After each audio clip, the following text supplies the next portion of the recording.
with the witness here, because members may be pressed for time. And we understand that the members are leaders in their communities where they come from. There may be other pressing demands for the weekend. We will start with, before we broke for lunch, I said we are going to start with the Chief Whip. But the members have alerted me that they have spoken between themselves and requested the chair to honor their request, that we start with Honorable Mwango. So, Honorable Mwango, I'm handing over to you.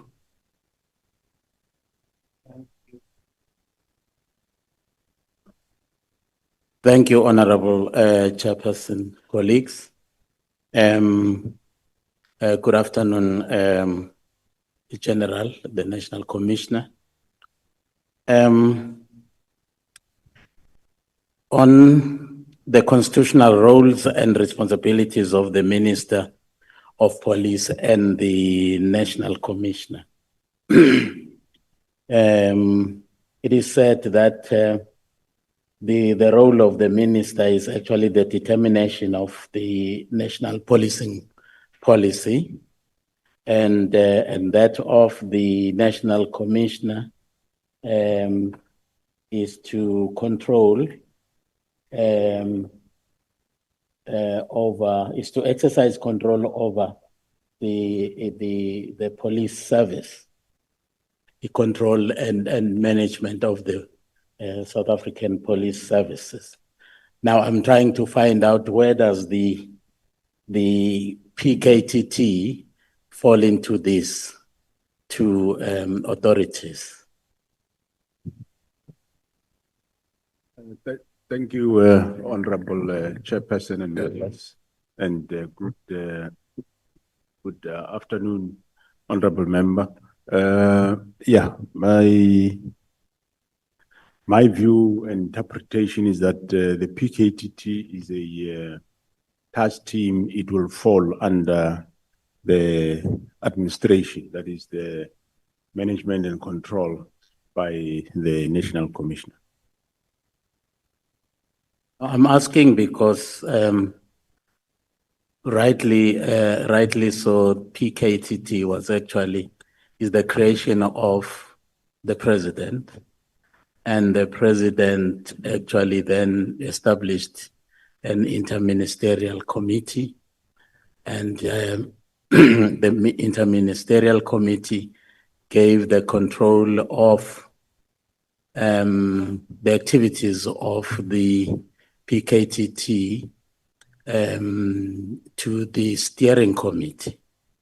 I'm not hearing any interaction with any of the police structure. I'm hearing the president, I'm hearing the steering committee, the IMC. Where is the police featuring? How does it feature into this? Thank you, Honorable Chair. The police, they are a member of the steering committee, which consists of all the departments that we spoke about: justice, NPA, corrections, SSA, and so on. So they are part of that steering committee, which together with the National Commissioner will then report to the IMC. But the decision to establish was eventually established or disestablished was taken by the National Commission. When the PKTT was actually established, was there any interaction with the provincial, either executive or whatever authority? Did they have any input? Because apparently this task team was established ostensibly to address the issues that are actually related to political killings in KZN. Thanks, Honorable Chair and members. It is true, yes. The then Premier, Mkhunu, I'm not sure whether to call it the senior Mkhunu, the old man. I might be saying it wrong, but he was the Premier and he was present with the MEC of Community Safety by then. Thank you, General. How often did the PKTT actually give the minister reports or progress reports since it was established in 2018? Thanks, Honorable Chair. The PKTT would give the minister reports on a quarterly basis together with the IMC, or sometime when the minister happened to be in the province, KZN, he would call me to say, I'm here in KZN. Is it possible to maybe get briefing by the PKTT and the PC? And then I'll check their readiness and say, okay, you can go, they can go and brief you. Thank you. When you left to take your leave on the 30th, which was a Monday in December 2024, who actually was left to act in your position? Who was in your office to actually assume your duties when you actually were not there? I did appoint Lieutenant General Musikidi to act during that time, which the minister endorsed. Thanks, Honorable Chair. Yeah, is there any reason why one actually hears very little about him in the whole fiasco that then actually developed around the letter that actually was written on the 31st of December? We don't hear whether the letter was delivered to him as a person who was in office at the time and referred it to you or whoever else, but he is completely out of the picture. Is there any reason? Thanks, Honorable Chair. Earlier, I did allude that my office, that is Brigadier Letogo, did send the letter to both Lieutenant General Musikidi and Lieutenant General Sibia. So she did get the letter, Honorable Chairperson, and yeah, she did get it. At some point, she phoned me to say, we have this letter, what do we do? Which I said to her, no, don't worry, I'll attend to it when I get back. Thanks, General. You actually said in your evidence in chief here that you were with the minister on the 28th of December in Eskawini attending a funeral. And then he never said anything about his intention to dissolve or disband the PKTT. And now, boom, on Tuesday, on the 31st of December, a letter is written by the minister ordering that PKTT be dissolved with immediate effect. Why would the minister actually say immediate effect? Because I would imagine that he would actually say so if he was convinced that there was a crisis. Thanks, Honorable Chairperson and members. Yes, one would also, yes, take it in that manner that if there was a crisis, he could come up with the immediately.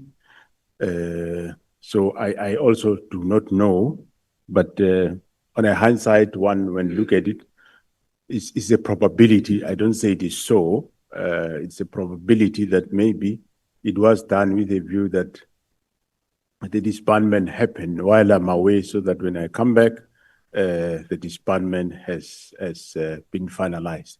I can only deduce that probably the word immediately was intended that when I come back, it is a done and dusted. But unfortunately, when they called me, I said, no, they can start with their reports, but I will attend to the matter when I get back. Thank you, General. Was the order to disband the PKTT ever communicated to the IMC and or the steering committee? Were they aware of this disbandment order? Since the new administration, Honorable Chair, there was no IMC for political killings, and also the steering committee haven't said since the current administration. So it was more consulting, talking to counterparts, like I did speak to the director of public prosecutions, and in the province, the Provincial Commissioner General Mkhona also spoke to the Director of Public Prosecutions in that province. Thank you, General. There were obviously a number of meetings when you returned to the office on the 14th of January. And there was a meeting on the 14th, 15th, 16th, 17th. So there was just that series of meetings. But the one of particular interest to me is the one which was on the 16th of January, where you had actually secured an ear of the minister to actually listen to the report that you had actually been asking for him to actually, receive on the operation of the PKTT. Then you were granted that opportunity. In the meeting, you were with General Khumalo. Now, you provided the minister with a comprehensive update of ongoing counterintelligence investigations. And you went on to give him a list of names of people within SAPS who were actually conniving with criminal gangs out there. And amongst the names was that of Lieutenant General Spear. What was the reaction of the minister when Lieutenant General Spear's name actually was on the list? Thanks, Honorable Chair. I didn't observe any I wouldn't say observe any reaction whatsoever. He just acknowledged and said he takes note of what the briefing. I read that you had actually asked the minister to bring back that particular list. Is it this list that you wanted him to bring it back after you had actually given him, because it was having sensitive information? Did he give it back to you?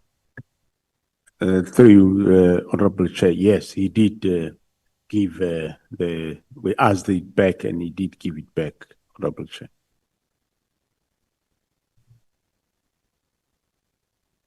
One of these days, between the 17th and so January, Spear walked into your office, and he came with a plan to actually dissolve PKTT and asked you to sign it.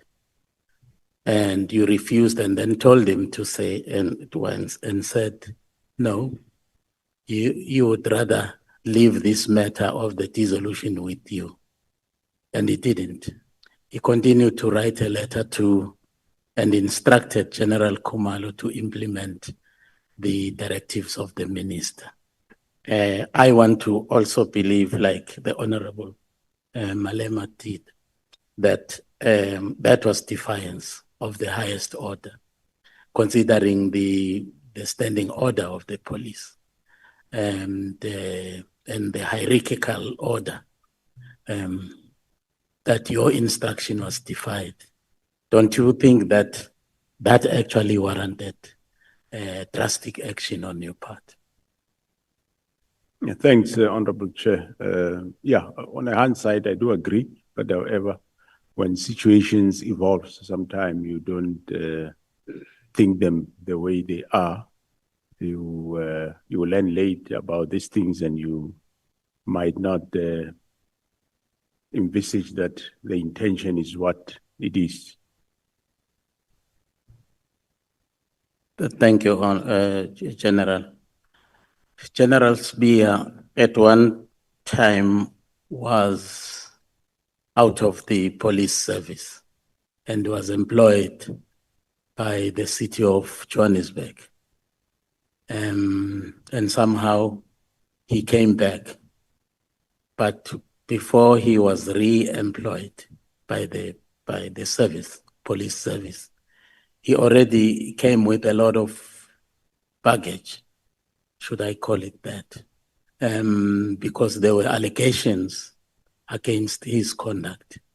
But the police went ahead to re-employ him anyway, without actually checking on the veracity of the allegations that were being made against him. Now, why was that? Why did the police actually turn a blind eye to the allegations that were made against the behavior of Mr. Smith? Thanks, Honorable Chair. It is not that the police turn a blind eye to the allegations. Yes, we had, there's a report, I think a member of parliament that said he wrote a letter to the minister. But here, the Labour Appeal Court have issued a judgment that this person should go back to his work with various conditions and so on. So, meaning he had to be re-enlisted, and if there is a misconduct, then we deal with that specific misconduct. So in this case, if I can go directly to that, he was dismissed on the 31st of August 2015, and on the 22nd of July 2020, the Labour Court judgment did dismiss the case of the employer as procedurally and substantively unfair, and ordered that he be given 12 months remuneration at the current level of a Major General, and SARS to pay those litigation. So this judgment was not appealed, and by the DPCI then, and then, well, he wasn't satisfied. He further took the matter to Labour Appeals Court, and the SAPS through DPCI, they said it will be too much to appeal this matter because they think that the first court of instance was right, and the Labour Appeal Court then did give judgment, and well, it set aside the Labour Court judgment and replaced it with reinstating Sibia at his back at he had the option of election to come back to SAPS or only receive payment, which then he elected to come back to the service.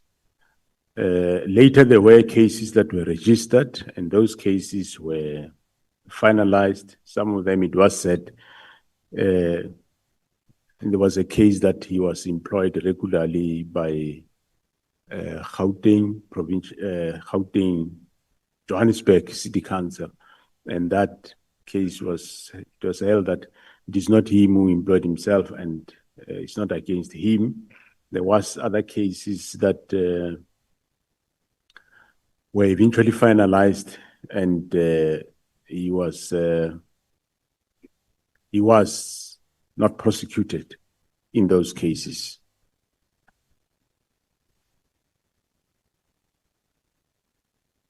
Well, thanks, General. General, do you actually strongly believe that indeed the minister acted outside of the scope of his authority when he actually disbanded? He ordered the disbandment of the PKTT. Thank you, Honorable Chair. I indeed believe so.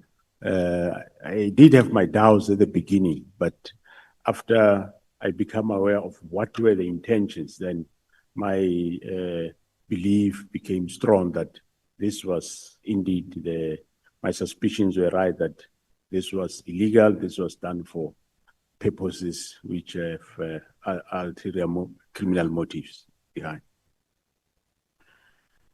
In the letter, the minister uses very strong, expressions here. He says, this team is no longer required,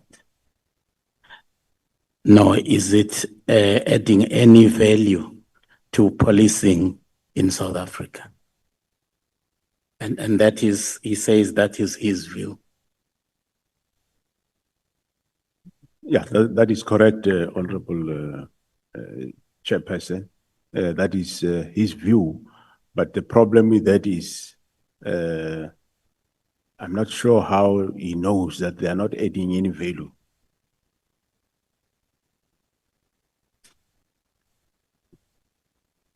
In fact, that's one reason why I was asking you initially, how often did you report to the IMC and the steering committee? Because presumably the minister was one of the members of the IMC, so obviously he would have been aware of about the successes of the operations of the PKTT. And if there were regular reports, I think when, assessing the performance based on the reports, then he would rightly come to the conclusion that this team is actually not adding any value and therefore it must disband. That is correct, Honorable Chair. If there was IMC, and he was attending those meetings, he could have been aware. However, there was no IMC during this tenure, but however, he did have officials, myself and the others, who were privy to the work of the political task team, which actually we offered to brief him, and the date never came to brief him until that letter came. Well, General, I would like to know where the 121 files are right now and their status is, and that of the PKTT. Is PKTT actually still there? And if it is still there, is it actually in possession of the 121 files? Is it continuing with the investigation of those cases? If not, why not, if it has not been disbanded? Thanks, Honorable Chair. The PKTT is still there in KZN, and the 121 dockers are back with the team. But I think about three or six, I think 3 of those dockers, the Provincial Commissioner KZN sent them to the province of Eastern Cape, and the team is working and they are investigating also this 121 dockers. I think they made an arrest a few weeks ago on one of those dockers. The July 6th media briefing by Lieutenant General Mkhwanazi, I was looking around at the crowd of police officials that were seated there and looking for the face of the National Commissioner. And I didn't see it. Were you aware of that media briefing that was going to take place? And if you were aware, why did you not attend it? Because it was actually talking about, discussing issues of national importance, national policing importance. Thanks, Honorable Chair. I was aware that he's going to do a press briefing to talk about the work of the political task team. And the report, yes, I was aware of the report because they briefed me. And that report, I was going to present it to the president. But when he was doing the briefing on the political killings task team, he did everything that was on the report. So I wouldn't have been there because he was supposed to brief on the work of the political killings task team. Somewhere I was reading, General, that you had a meeting with the minister, with the senior, leadership of the police. But present in that particular meeting where you were discussing sensitive operational issues was a character called Kabinde. But there was no rank given. Everyone was actually their ranks, were defined, but Kabinde was not. Is he a police officer? If not, what was he doing in a meeting as sensitive as that one? Thanks, Honorable Chair. He's a chief of staff of the minister. So most of the meetings that the minister attends, he also attends.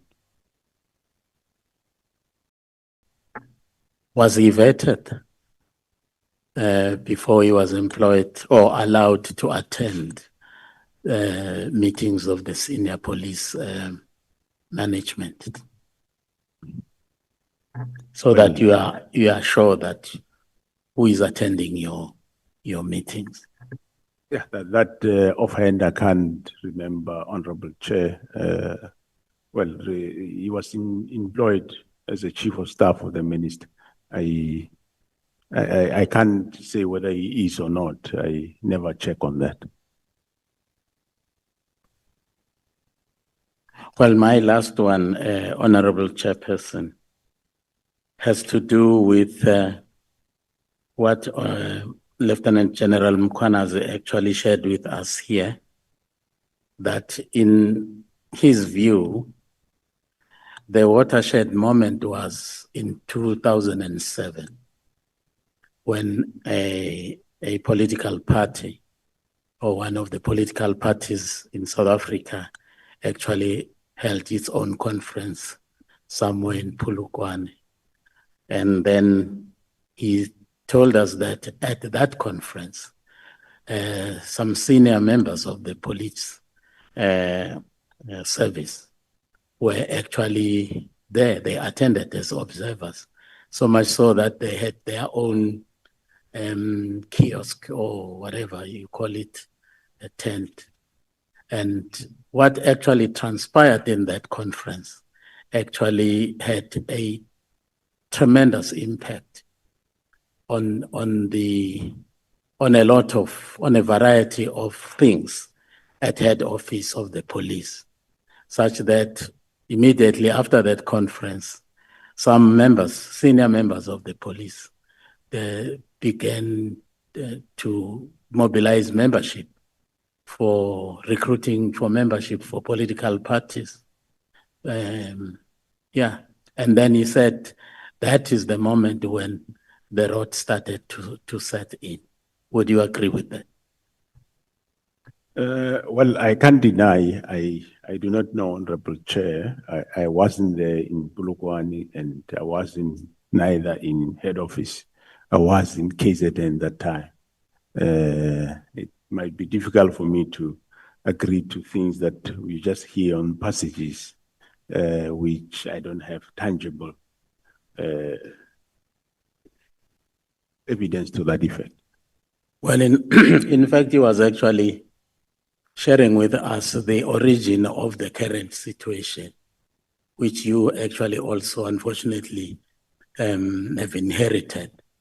That the root cause of the problems, as far as he is concerned, actually has to do with the political inclination of some of the senior officials in the head office of our police service.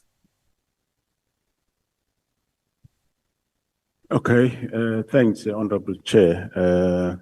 Well, I know, as I said, alluded before that, yes, 2009, 2010, coming forward, there was problems in especially the JCPS, Justice Crime Prevention Department cluster, and departments where hollowed, they had problems. That's a fact that we know. Well, where he started, whether he started Polokwane, I cannot allude to that, Honorable Chair. I wasn't there.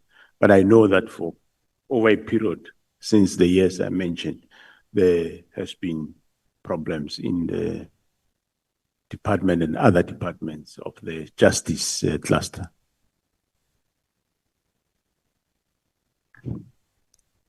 Do you vote on an election day, General? I do vote, Honorable Chair. Okay. Okay, thank you. Thank you, Honorable Chairperson. If I may ask through your Honorable Chair, why is the Honorable Member asking whether I vote? No, you are exercising your Well, right. it's a civic duty. As a South African. As a South African. You have a civic duty to vote, General. Yeah, no, we do that. If you want the police not to vote. No, before you become a general, you are a citizen. You are a voter. No, I agree, Honorable Chair, but I was just following what he's saying, that if that's what they want, they can. You are the legislature, you can do it. And when you do that, just give us our tax back and make sure that we... Thanks, Honorable Chair. Okay, honorable member, Honorable Sangwen. Can you indicate to me if you are ready? I am ready, Honorable Chairperson. Thank you very much. Thank you so much. Thank you, Honorable Chairperson. Good afternoon, General, the National Commissioner. General, firstly, I must apologize that we are rushing through our questions. We'd really have loved to spend some more time with you. Unfortunately, it's a bit late and we have to go. So please do forgive me if I rush you a little bit. General, in the terms of reference of this ad hoc committee, which you've also outlined in your statement, we are mandated to investigate, amongst others, obviously instability within the criminal intelligence of the SAPS, the component of the SAPS, also leadership failures, whether the leadership of SAPS took action to address concerns, and the role of senior management in enabling or preventing these issues. So this is the area where I think I'm trying to focus on. My first question is instability in crime intelligence a new phenomenon that started with Minister Mpofu? Thanks, Honorable Chair. No, it started long ago. You can say even before 2011. That's when the instability started in that division, crime intelligence. So would it be fair or even factually correct to blame all of the problems that are in criminal intelligence on Minister Mpofu? No, it won't be correct. He found the problems there, and yeah. So, General, you're saying that, sorry, in your view, this started a long time ago, before 2011. I'm interested to find out from you what drives this instability in criminal intelligence. In your presentation to the police committee, portfolio committee, you said criminal intelligence had weakened over the years. Now, who weakened it and how did they weaken it? Yeah, thanks, Honorable Chair. It get weakened by some of junior members, but mostly also some of the senior members in the crime intelligence itself. Of course, with the influence from external, other people outside. That's how it got weakened over time. Okay, thanks, General. I really spent some time on this presentation of yours, and at no point does it mention political influence, because you were given a mandate by the portfolio committee to come and present on instability in criminal intelligence. Now, maybe I may have missed it or it's written euphemistically, but there's absolutely no mention of political interference in your report to the portfolio committee. Why was this, General? Well, I wrote more on the matters that we're dealing with, which is more the disbanding of the political killings task team. And I did refer, I think, somewhere matters around General Khan. So I didn't want to repeat what other people are saying. So, yeah. Okay, I hear you. And I think where I'm trying to go is there's this matter of Minister Mpofu. Let's assume it's an isolated case. But if the reason SAPS and intelligence in particular is weak because of political figures, political parties, I would think that the general would really highlight this to say that we can't function because of politicians and whatnot.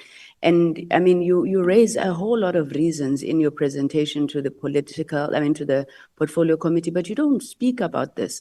Is it because that perhaps it is not as big of an impact or it wasn't important? If you could just help me understand, General.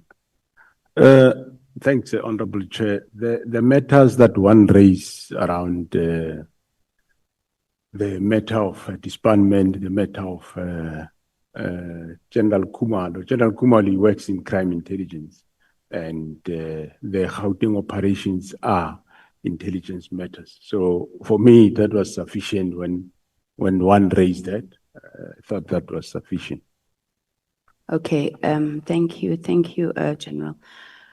So you then went on and you said there have been various attempts to revive the division, criminal intelligence that is, and these attempts were met with resistance. Who was responsible for these attempts to thwart the reforms that you wanted? Like, for example, the issues of the cars, the ghost employees. Who resisted your attempts to thwart and bring about reform? Well, in the past, what the honorable through Chair, Honorable Chair, what the honorable member asked is actually there then on the statement you are reading it. So in the past, in 2011, when we were trying to reform the division, who thwarted it, obviously I would say is the executive authority that time, the then minister, and I won't have evidence, but to an extent, probably the president that time. Because when we were doing that, they... Sorry, please be specific. Who was the minister and the president, General? The minister then was the late Minister Mthethwa, and the president was President Zuma. So what one says they thwarted the attempts is when we had a plan on how we were reforming the division. We did quite a lot of work, and probably we touched the wrong button maybe, because we even went as far as to themselves, where we took cars they were using themselves for no reason that are from the division, We took them away from former President Zuma. We took car away from former Minister Mteto. And I'm sure that might have caused a problem. And that's how we were later then targeted and removed. That's where then Lieutenant General Mkonazi ended up at home. I ended up at Limpopo. Kumalo probably was lucky he remained, but around Gauteng. So those are the people I would say they thought it. The reforms that we were which it was the right thing that we were doing, I think, because we were making sure that the resources of the division solely only get used to fight crime. I mean, why would a minister drive a vehicle that belongs to the account for no reason? So we claim those things back and we put them. And also senior managers of that division, they were driving also those vehicles and we removed them. Now, when I take over again now and appointed Kumalo there, we found again that they were given back those vehicles, the senior managers, which in actual fact is one of the matters the Auditor General has been querying. And we again started removing them. This time we had the support of former Minister General Kele, at least he was supporting us, and we started this reform. We're still continuing. Hugh, thank you very much, General. So if I'm hearing you correctly then, after the State Capture Commission, you got also the recommendations from the State Capture Commission, and you then found some of these things happening again, but you were supported by the executive authority this time, and will make a deduction that by the president as well. Now, the people who then resisted this time around was now senior management. Am I correct? Yeah, that's correct.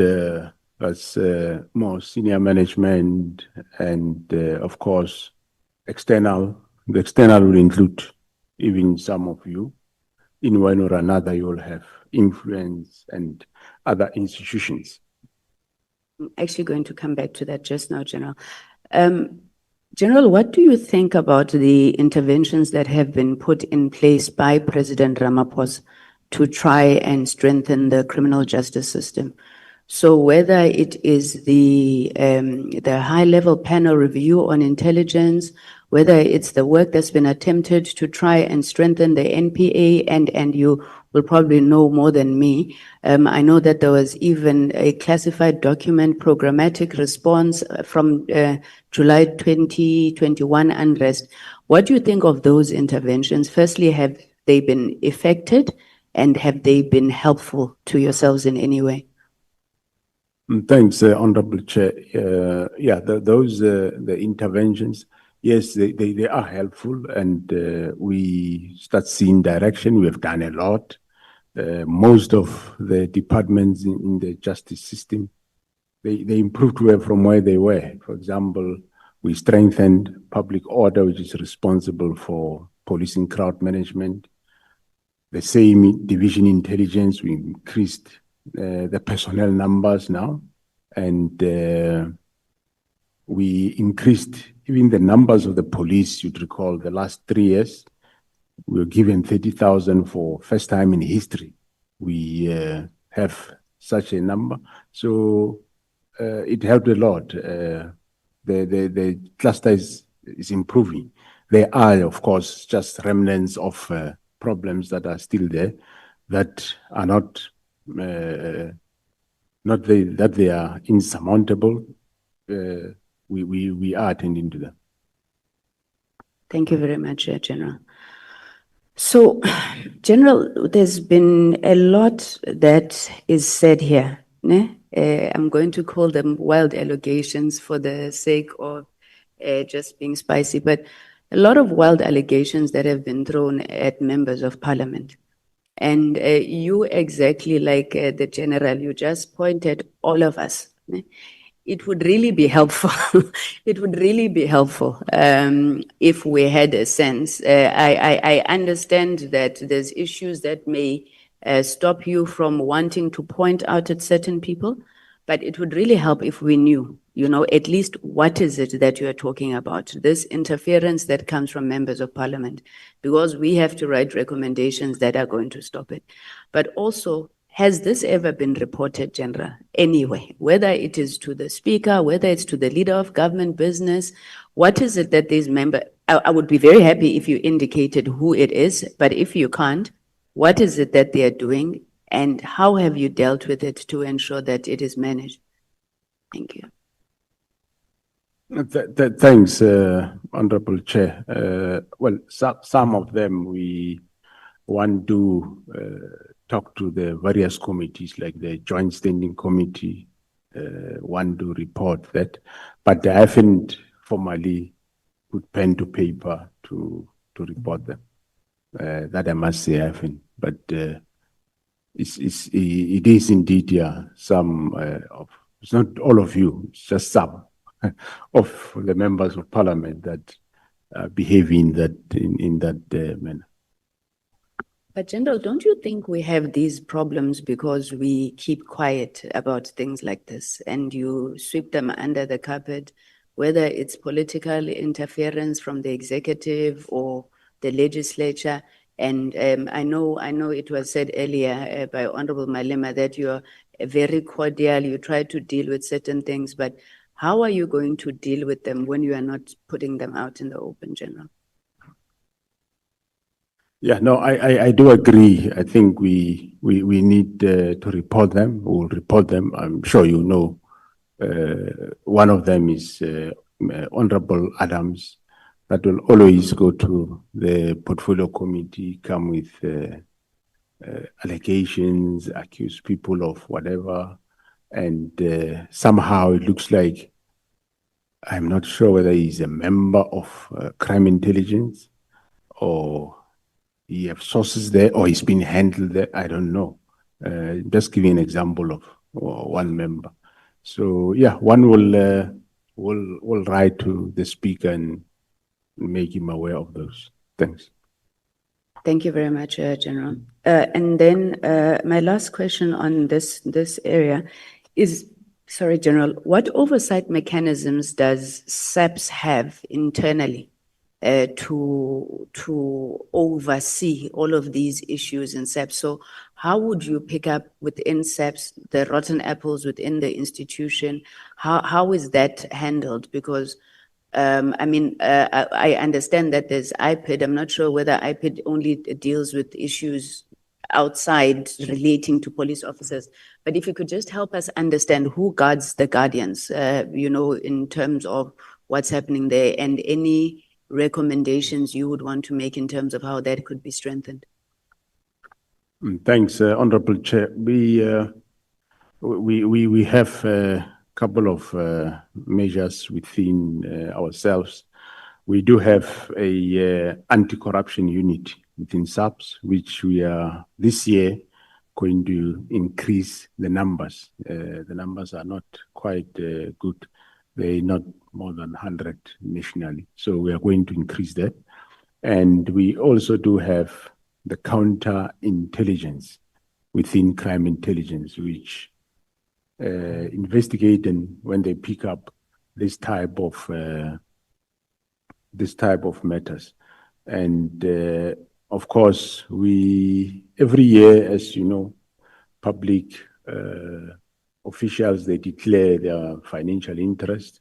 We have audit and risk committee that look at those matters, and also a chief risk officer that will look at all the employees, and where there are red flags, they will refer those matters to either counterintelligence for investigation and verification. So internally, those are the measures that we have, and externally, that is IPID that is doing some of those investigations. So in terms of improving internal measures, I think those are the areas that we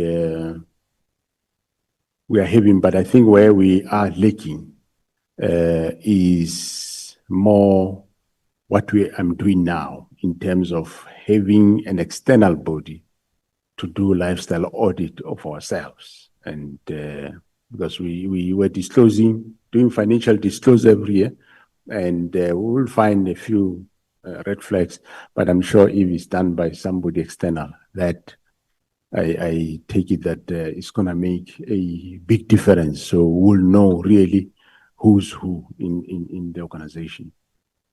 And that, if there are red flags, it will be able to assist us. And of course, it will also prevent other employees from doing things that are not right.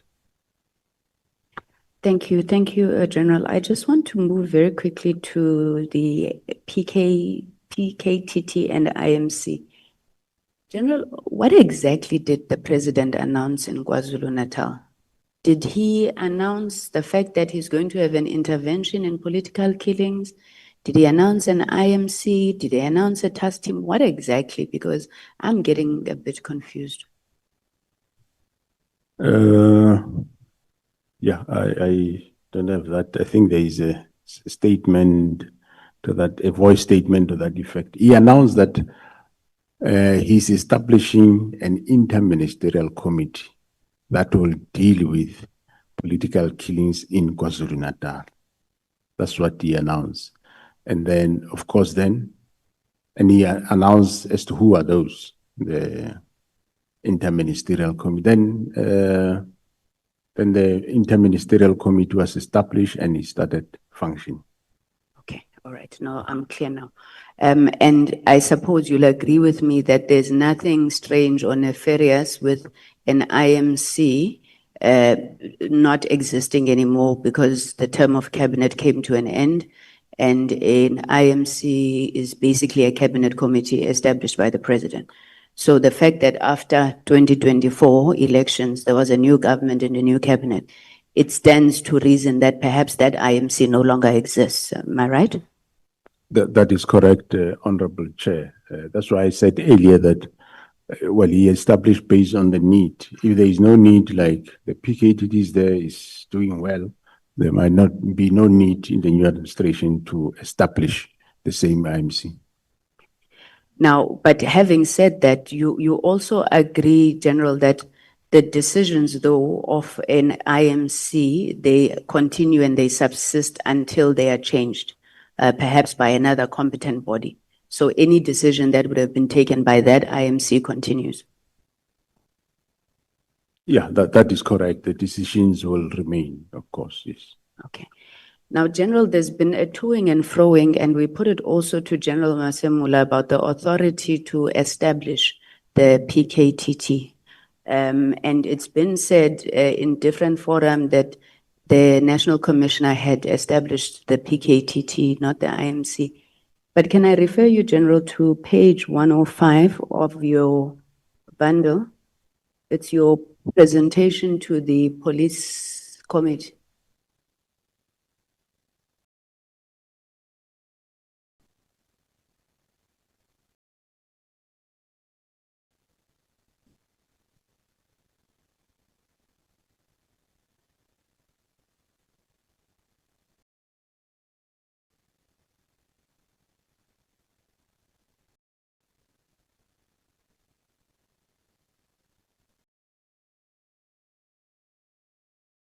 And seems to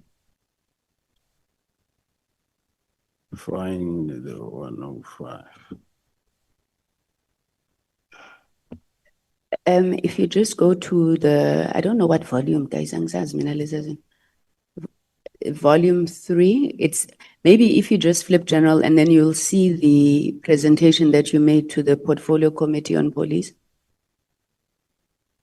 Do you have it there? Maybe it's, I think I found it.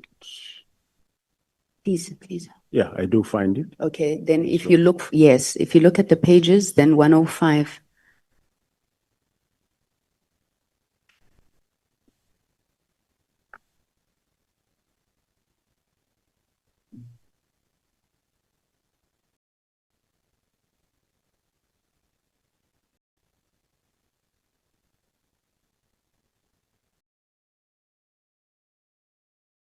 Yeah, I'm at 105, Thank you, General. The heading there is background. correct. General, can I ask that you read for us bullet point 1, 2, 3, 4? Just that first sentence. Bullet point 4. It reads, it says a decision was taken by the IMC to establish a national integrated multidisciplinary task team consisting of SAPS and National Prosecuting Authority, supported by State Security and Correctional Services, which commenced in July 2018 to implement the now tried and tested analysis-led and prosecution-driven investigation strategy. Thank you, General. Would I be correct to interpret the National Integrated Multidisciplinary Task Team to be what we have been calling here the Political Killings Task Team? That is correct, Honorable Chair. With the portfolio committee that decision was taken by the IMC. Yeah, I see it's written like that, Honorable Chair, but indeed, well, the steering committee advises the decision, the advised the IMC. The National Commissioner took a decision that this is what we are doing, informed the steering committee. The steering committee relayed the decision to the IMC, and the IMC endorsed the decision. Well, when it gets written, yes, it's put in this fashion, but indeed, yes, the IMC endorsed that decision. Okay, I think we can move and agree, General, that this line that you are saying that Minister Mkhunu crossed is a very, very thin line, and many people don't know where the line is. And I think even having written this like this is part of demonstration for that. General, I just want to get to the last couple of issues. I really wanted to go into IDEC, but I know we ran out of time. I wanted to understand where IDEC, maybe let me ask the question. Where does IDEC get the authority to arrest General Khumalo? Gandhi, what is the mandate of IDEC? And how do hiring decisions, right or wrong, wrong, hiring decisions become corruption and fraud? Maybe we're not understanding what's happening in that case. So what's IDEC's mandate? How do, within their mandate, investigate a hiring decision at STEPS? Yeah, thanks, Honorable Chair. As far as I know, IDEC was established to investigate initially state capture, and then now as they were made permanent, also to investigate corruption. So that's what I know. How they come to investigate the employment or the appointments of a person in crime intelligence, I also do not know. But what I know is that they did request documents through summonses from myself, and they were given those documents, and they started investigating, and eventually they end up arresting. I wouldn't know how it does come. It's not the first time, Honorable Chair, that we have maybe somebody, if somebody is employed erroneously, or you have faked your CV, or you presented some wrong credentials, we pick it up, we do take action. We had actually a level 15 at some point appointed to head our IT space, and we pick up that this person said he was never fired, and he was never fired, and in actual fact he was, and there were certain things that he didn't disclose when he was employed, and we reviewed his employment contract, and we terminated the person's service. That's simply how we handle those type of things. It's not something new. if ever it happens, that's how we deal with it. We don't arrest people. We deal with the matter. And if the panel maybe did something wrong, you institute disciplinary action against them. So there has been, but of course, there was at some point one case in, I think in Limpopo, where members of the panel were charged criminally, and at the end of the day, they were exonerated. But employment issues or matters, normally that's how we handle them. Okay, I know that we're going to talk to the head of IDEC, but General, did you find it strange what happened with IDEC and General Kumar? Yes, I did find it strange, yes. I did find it strange that they were charged for all those charges of corruptions, and I did indeed find it strange. Thank you, General. My last 2 or 3 questions around some of the structural recommendations and legislative recommendations that have been made, largely by General Mkhwanazi. So General Mkhwanazi says there's no process that is followed around the development of organizational structures within SAPS. I think the example that he used is that depending on who a person is, they can just walk into your office. I'm not saying you specifically. I don't know if he indicated which national commissioner, but then depending on whether the national commissioner likes or doesn't like what they see, they sign off a structure. Is that how things are happening in SAPS? Yes, that's how it was happening. Well, even myself, when I came in, I did introduce restructuring, but my restructuring is not wholesale restructuring.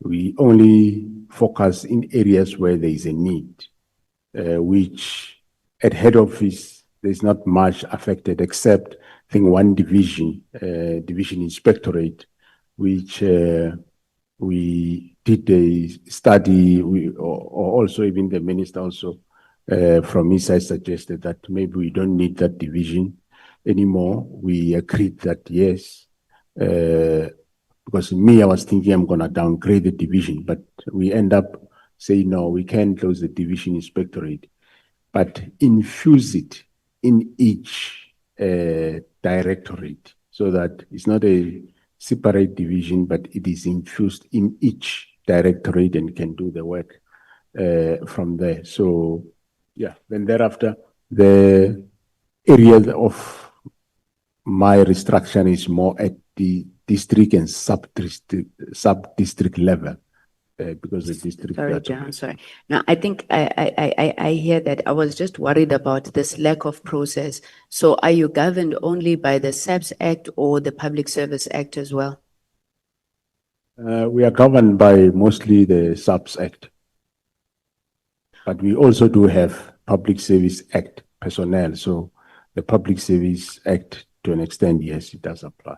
Okay. So, but you're saying under your leadership, there's process. People don't just change structures willy-nilly. I think what he said was when a national commissioner comes in, he does a restructuring. And the structure of the organization normally is valid for 5 years. So normally when another one comes, either is about to there or so, then they restructure. No, he was talking about favoritism, General, but I get what you're saying. Now, in terms of seniority within the SAPS, and this is my second last question, honestly, or in fact, it could even be a last question. In terms of seniority within the SAPS, it's the National Commissioner, which is a general. In public service terms, it's the DG, right? Then you have the Deputy National Commissioners, which are Lieutenant Generals. The Provincial Commissioners, are they also Lieutenant Generals? Okay. Now, why would General Mkhwanazi come and say that the DNCs are made senior to the Provincial Commissioners? Is that the case? I would think that they're all on the same level. Yeah, because they are appointed as deputy national commissioners. So in other words, they are extension of the national commission. So there is a regulation that has been signed off, which define the seniority, which you'll first find the national commissioner, and then you find the national head of DPCI and the deputy national commissioners, and then you find the provincial commissioners with the divisional commissioners. So it's correct then that the deputy national commissioners are senior to the provincial commissioners. It's just that General Mkhwanazi doesn't like that. That's correct. And well, just that the rank is the same, but yes, that's how you describe it, is correct. So would I be correct then to say, and you don't have to speak on General Mkhwanazi's behalf if you don't think you should, but would I be correct to say that the reason that General Mkhwanazi doesn't want the DNCs in the BOCs is that he wants a structure where he then feels that they're more senior to them, they are not there, it's just themselves and the National Commissioner. Is there any other reason why he has a problem with the BOC? No, I think you take it from the Police Act. Remember, the Police Act says the Board of Commissioners will consist of 9 provincial commissioners and the National Commissioner. What I alluded to earlier was that, through you, Honorable Chair, is that the Act doesn't prohibit inclusion of any. Hence, we include the Deputy National Commissioners and the Provincial Commissioners. What he actually said, National Commissioner, is that he feels that they can't talk there because all these other people, you know, they get there and then they feel like they can't talk. But let me ask you something, General. When the General was acting National Commissioner, do you remember him ever calling for the devolution of powers to provinces? No, I don't remember. Actually, the first time I was appointed by him as a Deputy National Commissioner, the ones that you don't like now.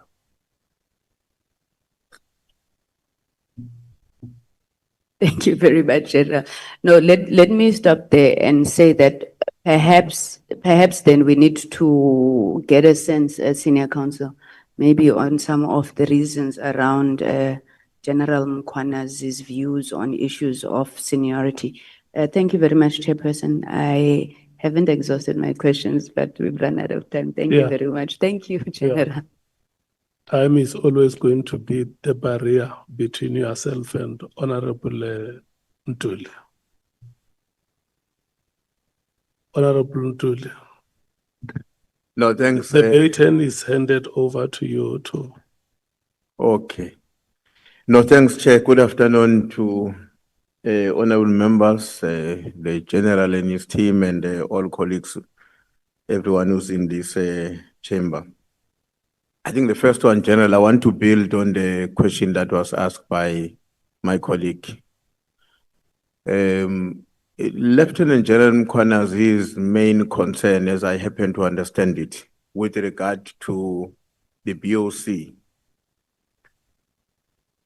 goes beyond it in terms of the way it is structured. It goes beyond the concern that they can't talk.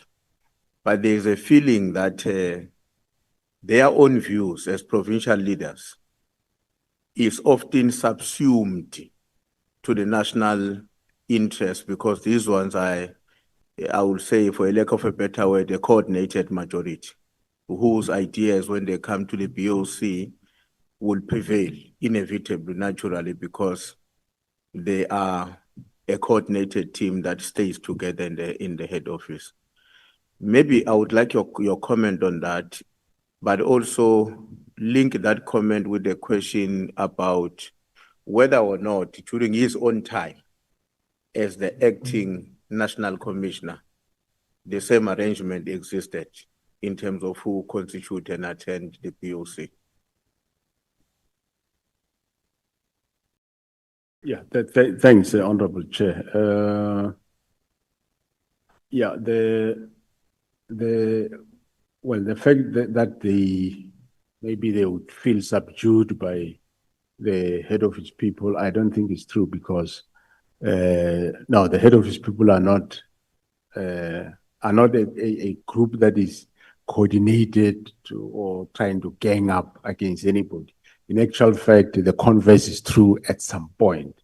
At some point, you would find a team of provincial commissioners together.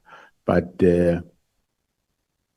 that what one wouldn't say was a problem. But when coming to when he was there or when he was acting, yes, the same setup was there. I'm just not sure whether that BOC was called National Management Forum or it was called a BOC. But I know that we were sitting in those meetings, be it BOC or National Management Forum, when it was constituted that way.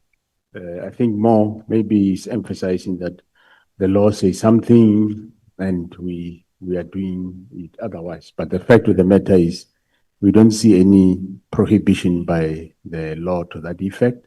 And it just makes things easier that you can't have senior managers sitting somewhere in a corner and consult the BOC and then he must have another meeting with the other senior executive instead of just having one meeting. That is the view.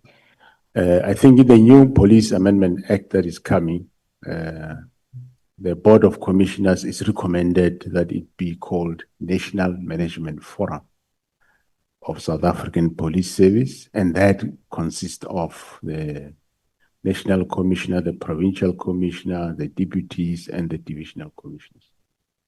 Okay. On your statement, the one you deposited with us, I'm going to read the paragraph so that you don't have to struggle to go there, and I promise I won't distort it. I'll read it as you wrote it. On page, it's paragraph 40, actually, page 21, and I will start in the middle of that paragraph. In my view, the minister does not have the authority to unilaterally prevent or halt the filling of posts, as this is a matter of operational management. This had substantial implications that negatively affected the performance of the crime intelligence and the execution of the constitutional mandate. What kind of example, what examples can you give us about that? The substantial implications. What can you say about that? Thanks, Honorable Chair. The matter there is that we have provinces that do not have provincial heads of intelligence, which we were about to fill, and when that directive came, we had to stop. It's a couple of them. I think it's Western Cape is one of them. Eastern Cape is one. KwaZulu-Natal, Northwest. Yeah, I think it's those. But there are also other posts at other various levels where there is no, the posts are vacant, they are not filled. General, I'm sure you are aware by now that one of the things that angered your provincial commissioner, the KZN Lieutenant General Corners, was the fact that you cancelled the participation and the giving of the awards to members of the political killing task team.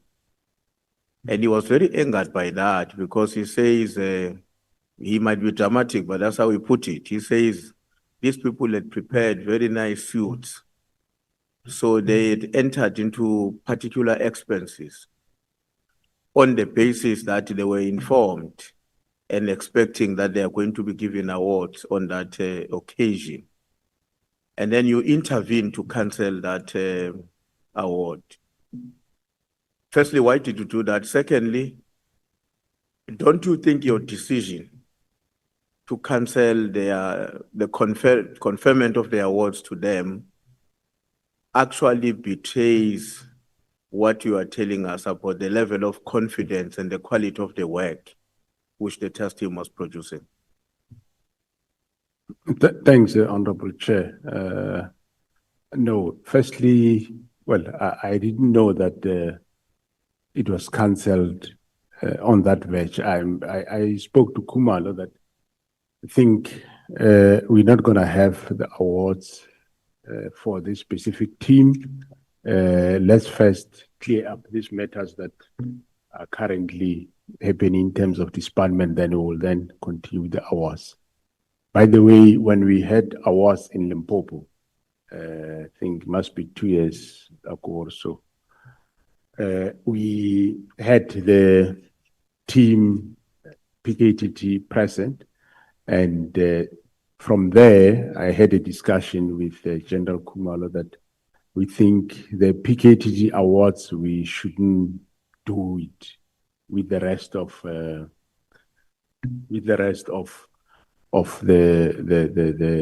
subs. We should rather do it separate. And I said, well, let's not do it. That was last year in December. Let's do it in the new year, which is this current year. And we do it separate. So we are going to still do it. But I wasn't aware that maybe you might have got that message on the verge when people were wearing suits. I wasn't aware of that. I communicated with Khumalo quite in advance, because in Limpopo we had a problem that we were giving them awards, but there was a problem of calling them to the stage because we want to protect their identity and so on. So calling them in a big hall and putting them there saying this is what they've done, we said it was not the right thing. And we are going to do it this year. They will benefit even double last year and this time, but it will be separate. But I'm sorry if I stopped it on the verge of happening. That never came to my attention. Thank you. I want to go to paragraph 86 of the same statement, and I'll read the last sentence of that paragraph, General. It says, this is especially pertinent in the view of our historical past and the involvement of politicians to abuse the police for specific political purposes. That is the last sentence on paragraph 86 of your statement to us. What is meant by that? Politicians who abuse the police for specific political purposes. What is meant by that? And maybe who were those and for what specific purposes? Well, that statement refers to actually the pre-94, the dispensation, where the then apartheid government was using police for their gainful purposes. That's what it refers. Okay. And just for my confirmation, in terms of the report that you indicated you submitted to Minister Mchunu, and you said that he never responded, that means even today, to date, you have never received his response. That is a report about the disbandment.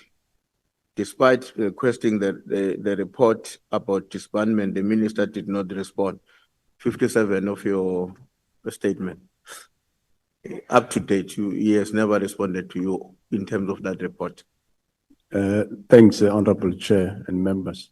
Well, remember that since January there was no response, and the first engagement was in March the 6th.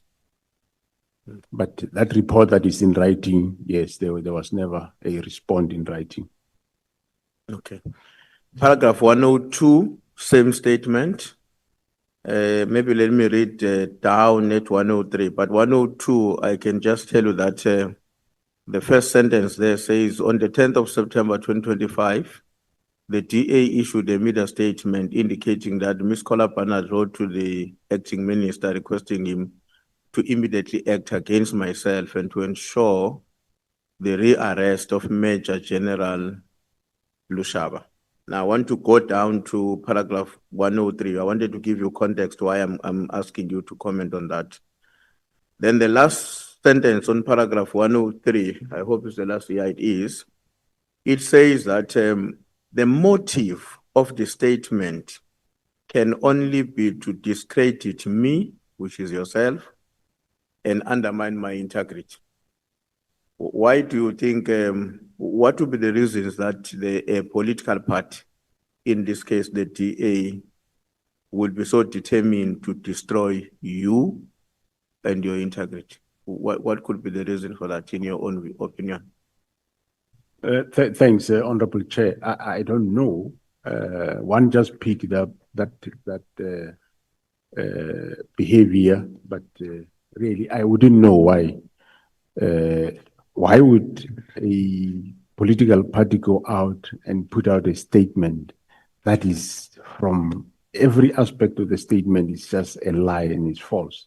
What would be the motive? I end up saying it's just to discredit me because, I mean, if you put a lie out to be a fact, what do you want to achieve?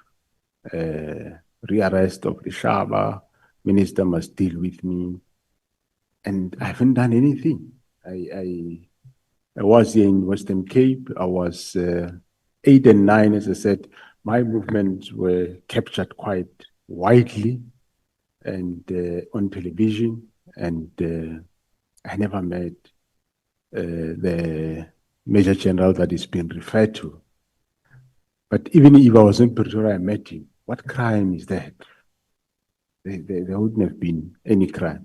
And the very same official, yes, he has been arrested twice, but he had no bail conditions, nothing.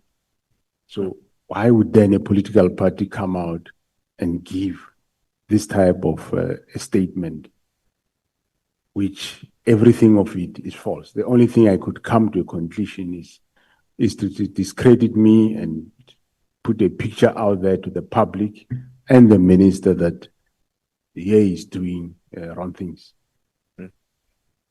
Now, General, I'm now taking you to your affidavit to the Commission of Inquiry. And I just need clarity on few areas there. The first one is on 130, paragraph 130 is on page 39. I'm also going to read it for you to make it quicker. And I'm going to start on the second sentence, which says, my position has always been that the PKT had to remain. Therefore, in the report to the minister, we simply stated the directive of the minister to disband has been noted, and that the initial objective and the directive by the president has been achieved with a noticeable degree of political related killings. What do you mean by the initial objective, and what could have been or will be the second and more objectives beyond the initial one? Through you, Honorable Chair, the initial objective was to fight political killings. So political killings were going down. That was the objective, was to resolve political killings, and the team was doing that, achieving. But by that one doesn't mean that's the end of it, because there were still some killings.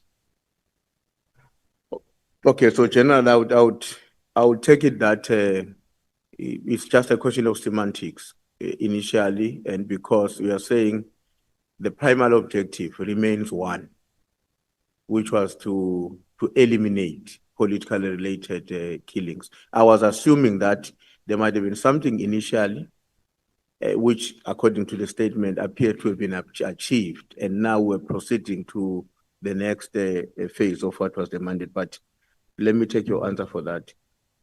On paragraph 135, same document, you are making reference there to a discussion in a meeting with the minister, deputy minister, deputy national commissioner, and where also the chief of staff was a very much active participant. And he and the SBIA were against a particular position. What I wanted to check is, has it been a common practice that the chief of staff would be such an active participant on matters of this nature whenever they are discussed with his principal and you who are meant to be the expertise in the field? Well, this specific chief of staff, it has been common that he will do. The only areas that he won't get involved is normally meetings between me and the minister where we have one-on-one, but where we have officials, he will participate. On 141, paragraph 141, you are saying the minister appeared to be angered by the fact that the statistics presented to him in the meeting showed that the PKT members were still working and had made progress. In your opinion, why would the minister be angry with the positive statistics? And maybe also, how did you determine in your observation that he's now becoming very angry? Well, you can see on a person's face that definitely made him angry. Indeed, I could see that it made him angry. The Honorable Chair, through you,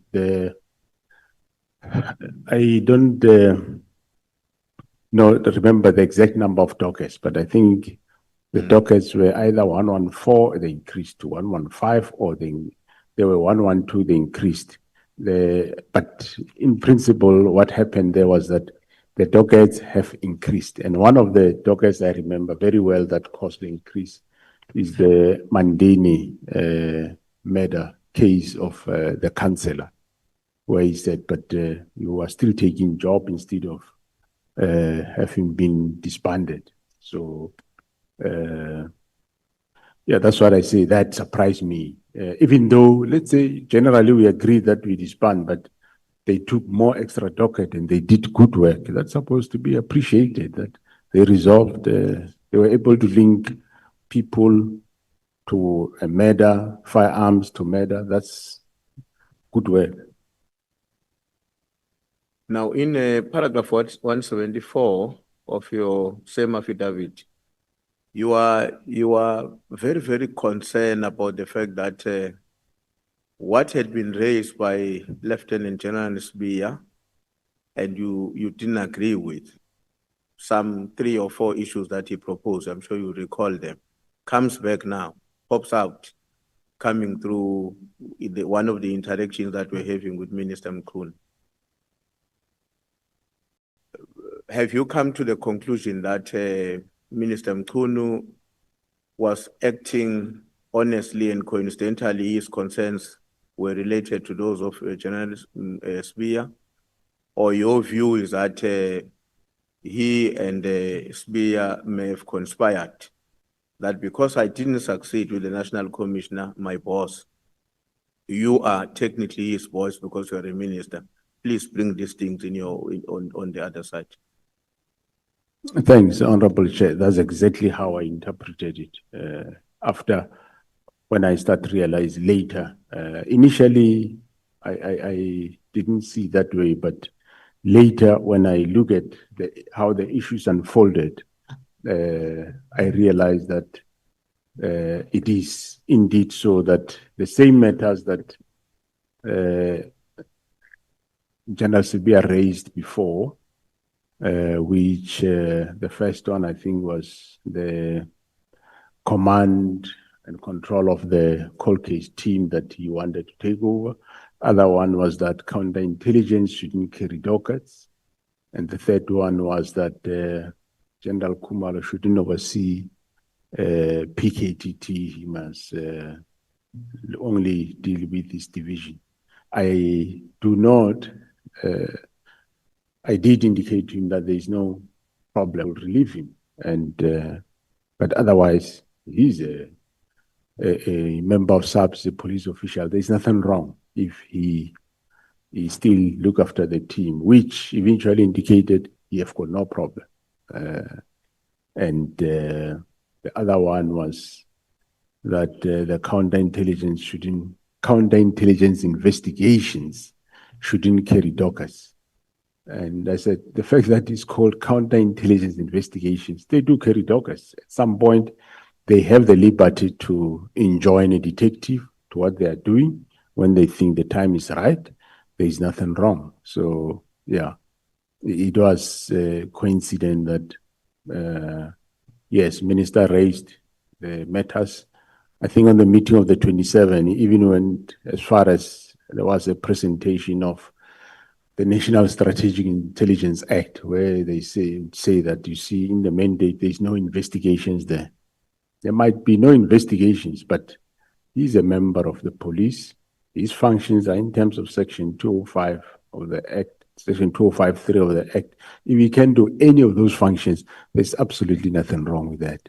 And there's nothing wrong in him overseeing the investigation. Actually, it makes the work much more easier.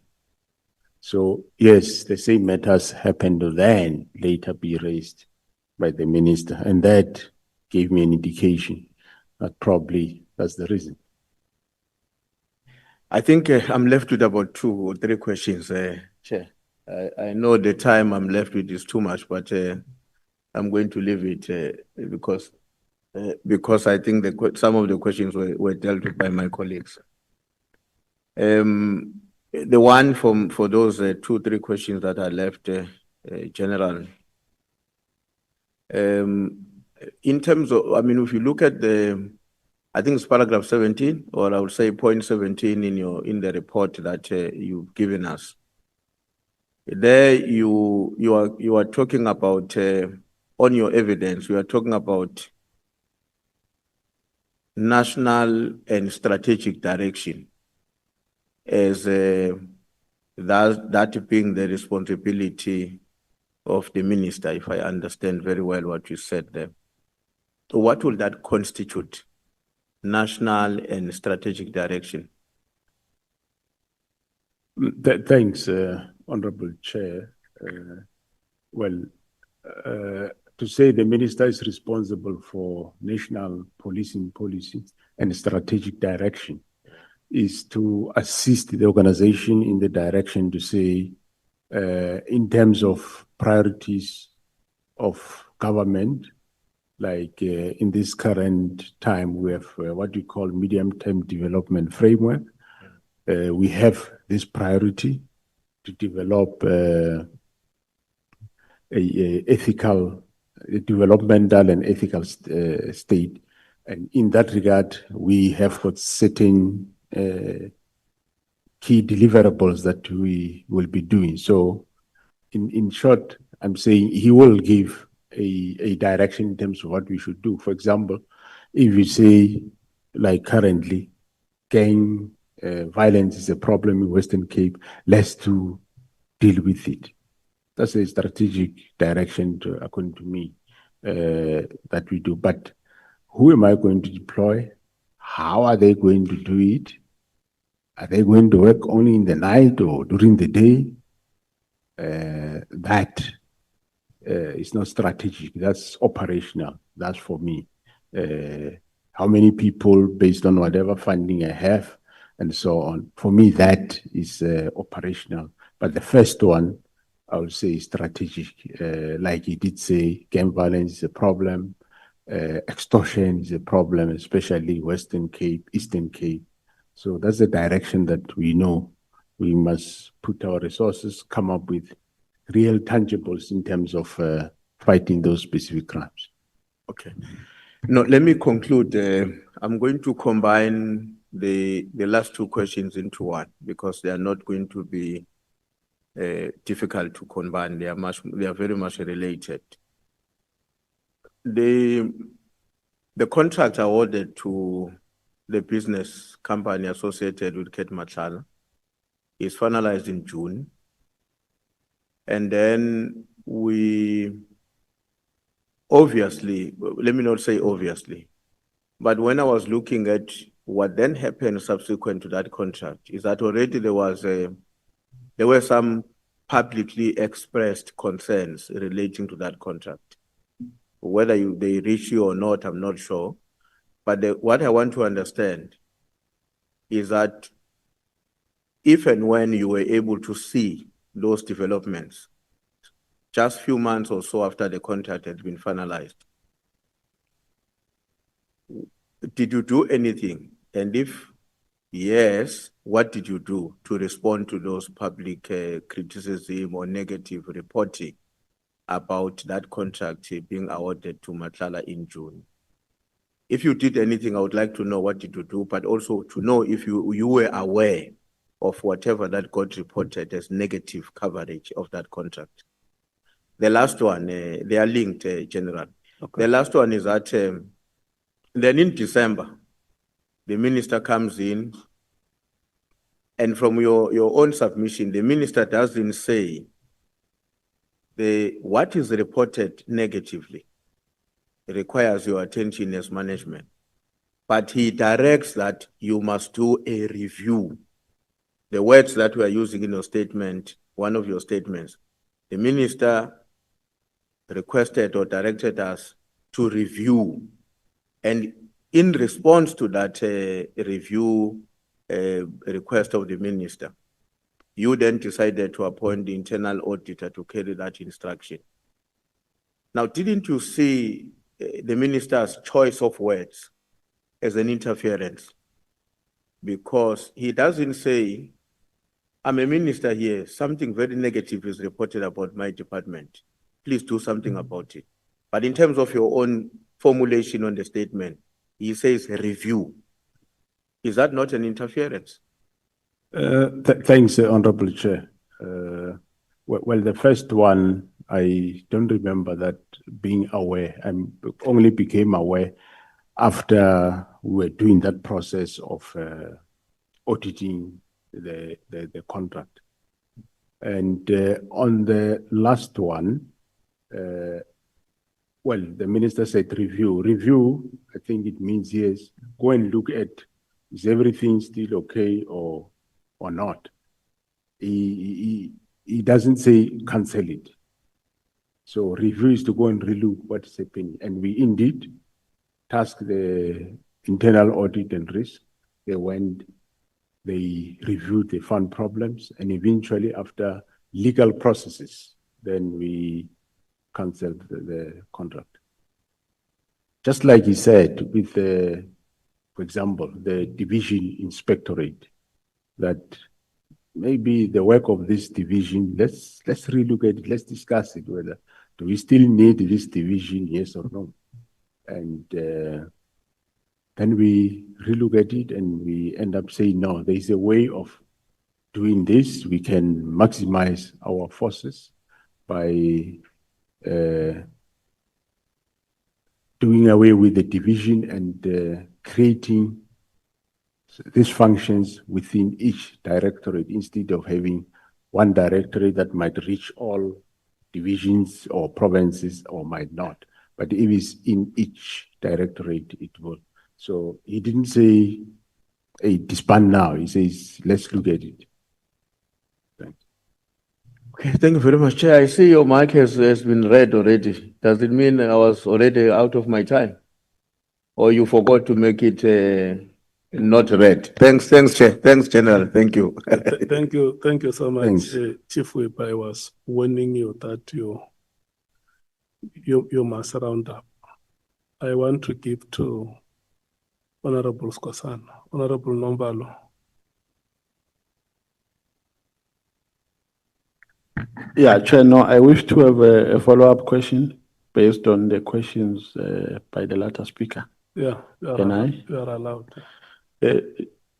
National Commissioner, during the period between when the instruction to review by the minister and when the outcomes were issued out of the internal audit team, was there an attempt to influence you on how the outcomes should look like of the audit team?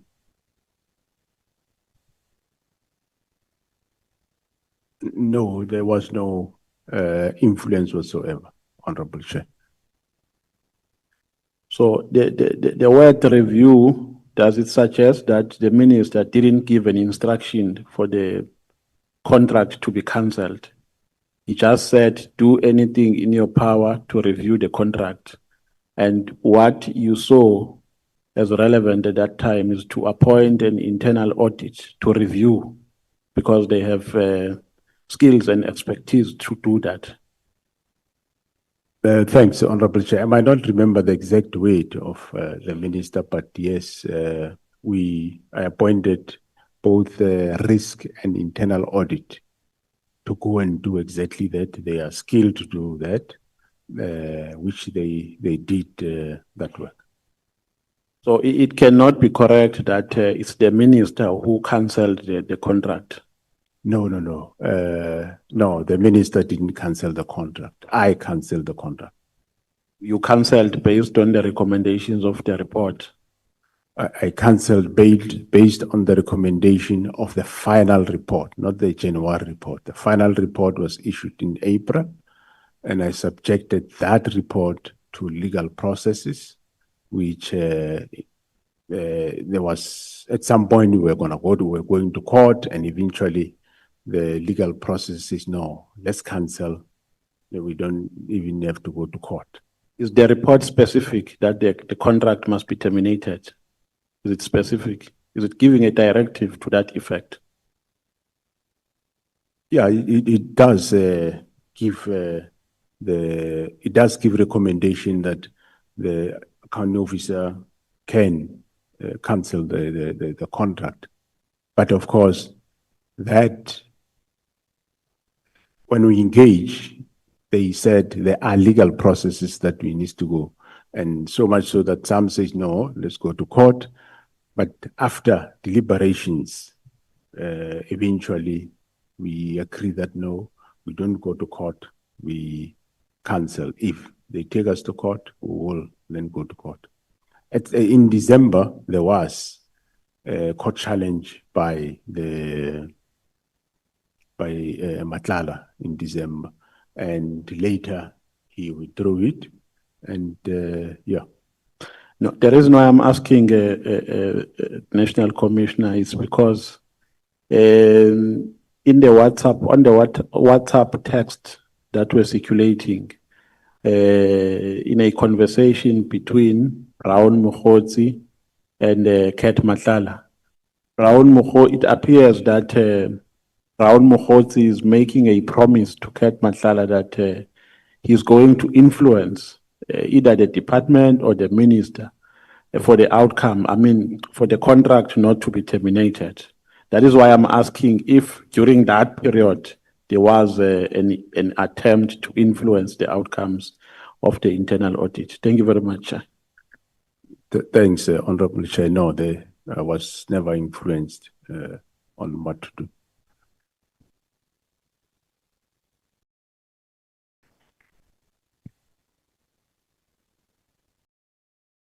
Good afternoon, General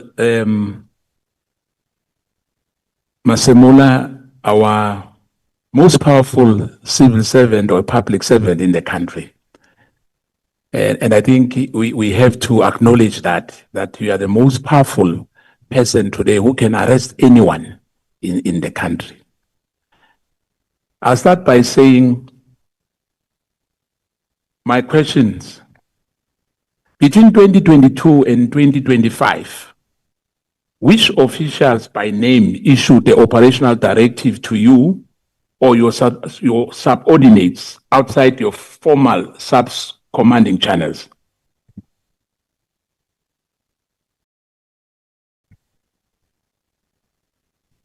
Between 2022 and 2025. 25, through Honorable Chair. What is the question there?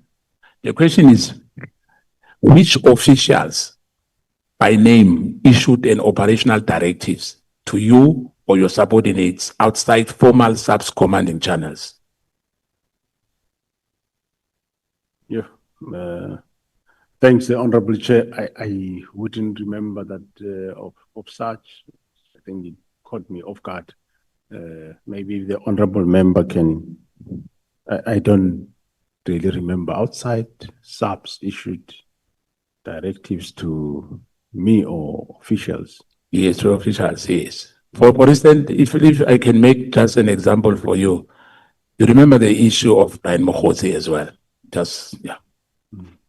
Besides him, maybe, I'm just giving you that question to say, is there anyone who has ever issued any directive outside the SAPS officials?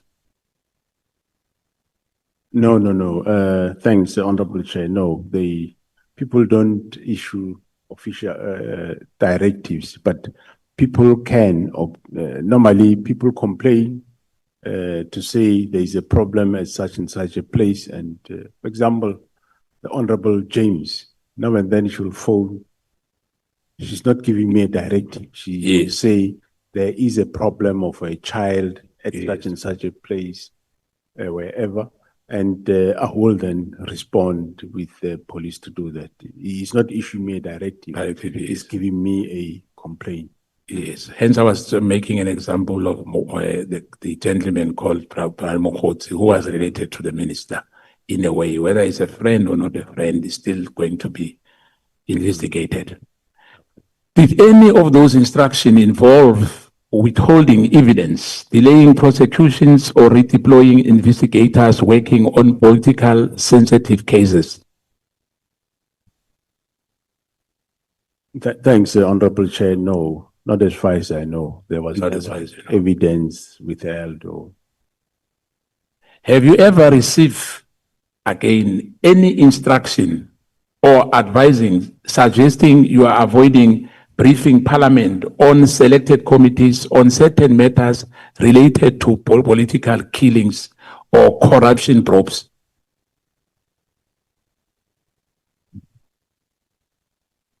no, Honorable Chair. The minister never issued that to you. That I should not brief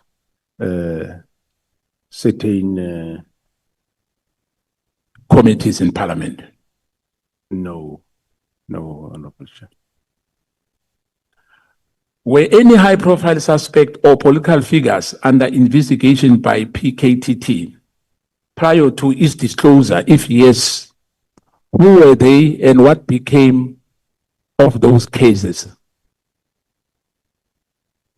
Honorable Chair, the PKTT, they investigated any and everyone, and we never really had a problem. The problem we had, as I previously said in KwaZulu-Natal at some point, was that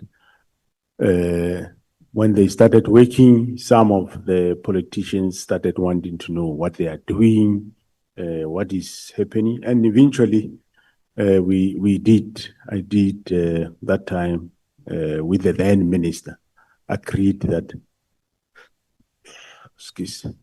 that's why you heard me saying that we agreed that the team is not going to brief anybody else, including whoever was the provincial commissioner at that time, including even the MEC in the province. They didn't brief him. Everybody will only be briefed when we have an IMC, or maybe I go down, they brief me. So, no. Do you believe that the disbandment of PKTT served the interests of justice or the interests of those implicated in its investigation? Well, it can and could only serve the interest of those that were implicated in. Were you then at any stage pressured or cautioned not to oppose the task team closure? And if so, by whom?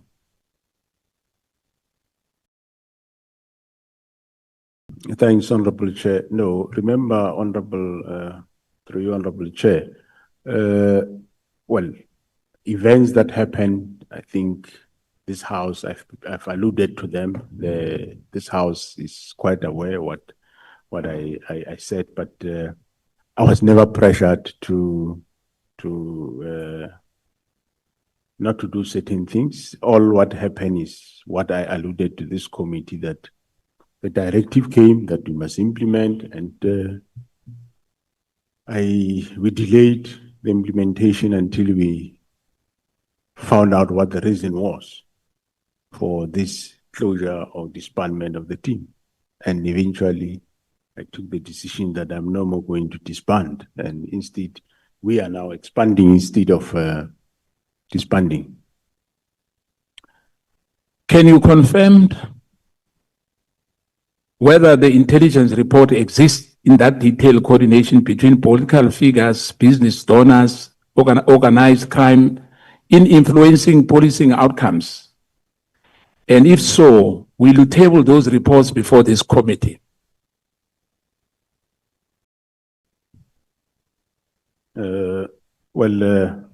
Thanks, Honorable Chair. There are, of course, reports that entail a lot of figures of the cartel, and that is still under investigation by the counterintelligence. So it's not reports we can table at this committee. Only when we are finalizing the investigation, we can come and report the outcome. For now, it's sufficient to say you have seen we have arrested Katie Mulefe, we've arrested Ket Matlala, and you have heard about the Big Five, so we're still gonna continue. So once we're done, we can be able to table a report to this committee. Is there any imminent arrest of Mr. Masemola? If any, if you know anything about it? No, not that I know of from SAPS. I wouldn't know from the Hawks and or IDEC, I don't know. Are there any known criminal syndicates that have penetrated or corrupted South African Police Service operation in specific provinces, particularly in KwaZulu-Natal, Western Cape, Gauteng? Name the syndicates and those compromised divisions, if there's any. Yeah, Honorable Chair, I can't name names of syndicates. Otherwise, then I've got no job because I want to find them. They'll run away. But what I can tell you, the cartel that we identified in Gauteng, it's not for Gauteng only. Yes. It have got links here in Cape Town. Yes. It have links in KwaZulu-Natal. So it's not a Gauteng matter. It's a national matter.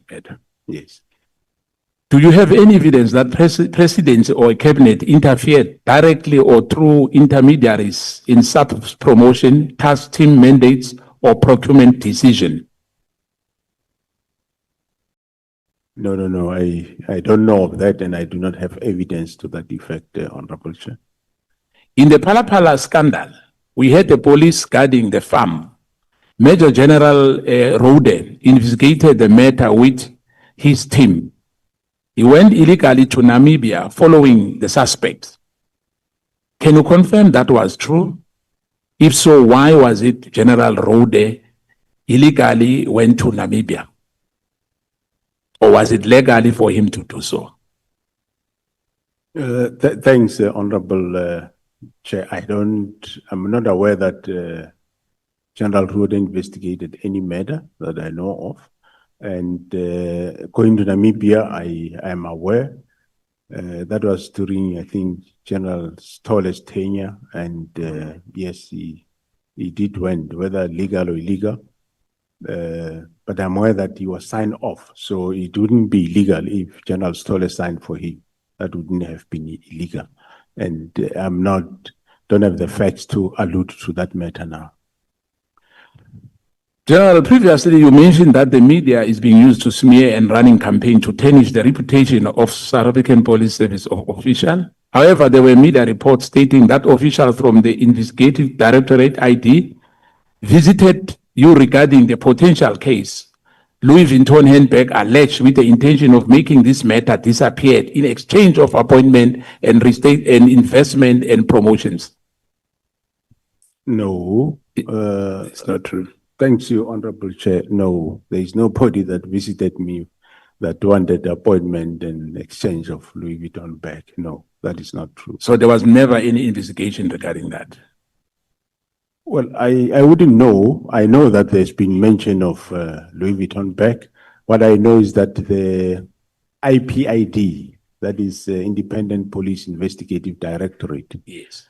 far back, somewhere around 2017, they did an investigation, and I gave them my facts, and that was the last time I heard of the investigation. That was far back in 2017, somewhere there. Earlier, you said to my colleague about, we've spoken about Rode as well. I'm talking about him that he has a right to investigate. Am I right? Anywhere, anytime, because he's a boy policeman. Am I right? Through you, Honorable Chair, can you just repeat that area? You said earlier to honorable member, my colleague earlier, Honorable Shongwe, that Rode has a right to investigate anywhere, any matter, anytime. Honorable Chair, through you, what I said is that any commander, when there is something that happened within your terrain, you do preliminary investigation before you can even call detectives if it's a matter that happened in your policing terrain. You will do preliminary investigation, and from there, you then can, of course, call detectives. I even gave an example, you'd remember, about the fire. During the appearance of General Mkhwanazi, he testified about the involvement of Paul O'Sullivan in investigating in the investigation, including infiltration and association with Robert McBride, Matthew Sissoke, IPAD and IDEC, especially during the tenure of Robert McBride. General Mkhwanazi recommended that the tenure of McBride and IPAD and O'Sullivan be investigated. When the investigation going to start, or has it started? Well, I only heard it for the first time when he was in front of this committee that he required that it be investigated. So I will engage him and take the matter from there. Remember the issue of the case which Paul Sullivan went on media about your former colleague, acting National Commissioner Patlane. And I think General Mkhwanazi said it here that one of our colleagues exposed even the safe house. They went into his house somewhere in Pretoria, and the case was open in Camel Drift, but it's yet to be placed in court roll. That case was handled by Major General Mohale. Do you know anything about that case of your colleague, the former National Commissioner? I don't remember that case, Honorable Chair. But I know, yes, Paul O'Sullivan has been in the media. Even me has been in the media about me on all sorts of things. And I still must attend to those things that he said about me, which are not true. Let me go back again. Who in the Phala report has classified it? Is it the minister? Is it IPAD, or is it the National Commissioner? Thanks, Honorable Chair. I did allude to the fact earlier. The classification is done by the author. So if it's an IPAD report, it will only be classified by IPAD. It can't be classified by the minister, can't be classified by the National Commission. It can only be classified by the author. By the author. Yes. Is the National Commissioner aware that in terms of the Constitution, you don't report to the minister?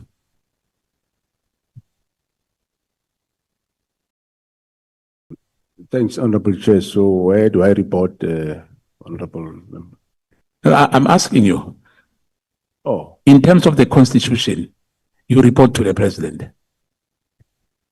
well, I do report, through you, Honorable Chair, I do report to the minister because I work with him, and I also do report to the president. So can the minister give you instruction? Well, it is my understanding that he can, yes. So if the minister say you must disband the PKTT, you don't have to ask him, don't have to refuse to do that. You have to follow the instruction of the minister. Well, through you, Honorable Chair, I think in the current case that we're discussing, you are aware that how it went, and I explained how it went, that I didn't accede to it. I came with alternatives, I engaged the president, and yeah.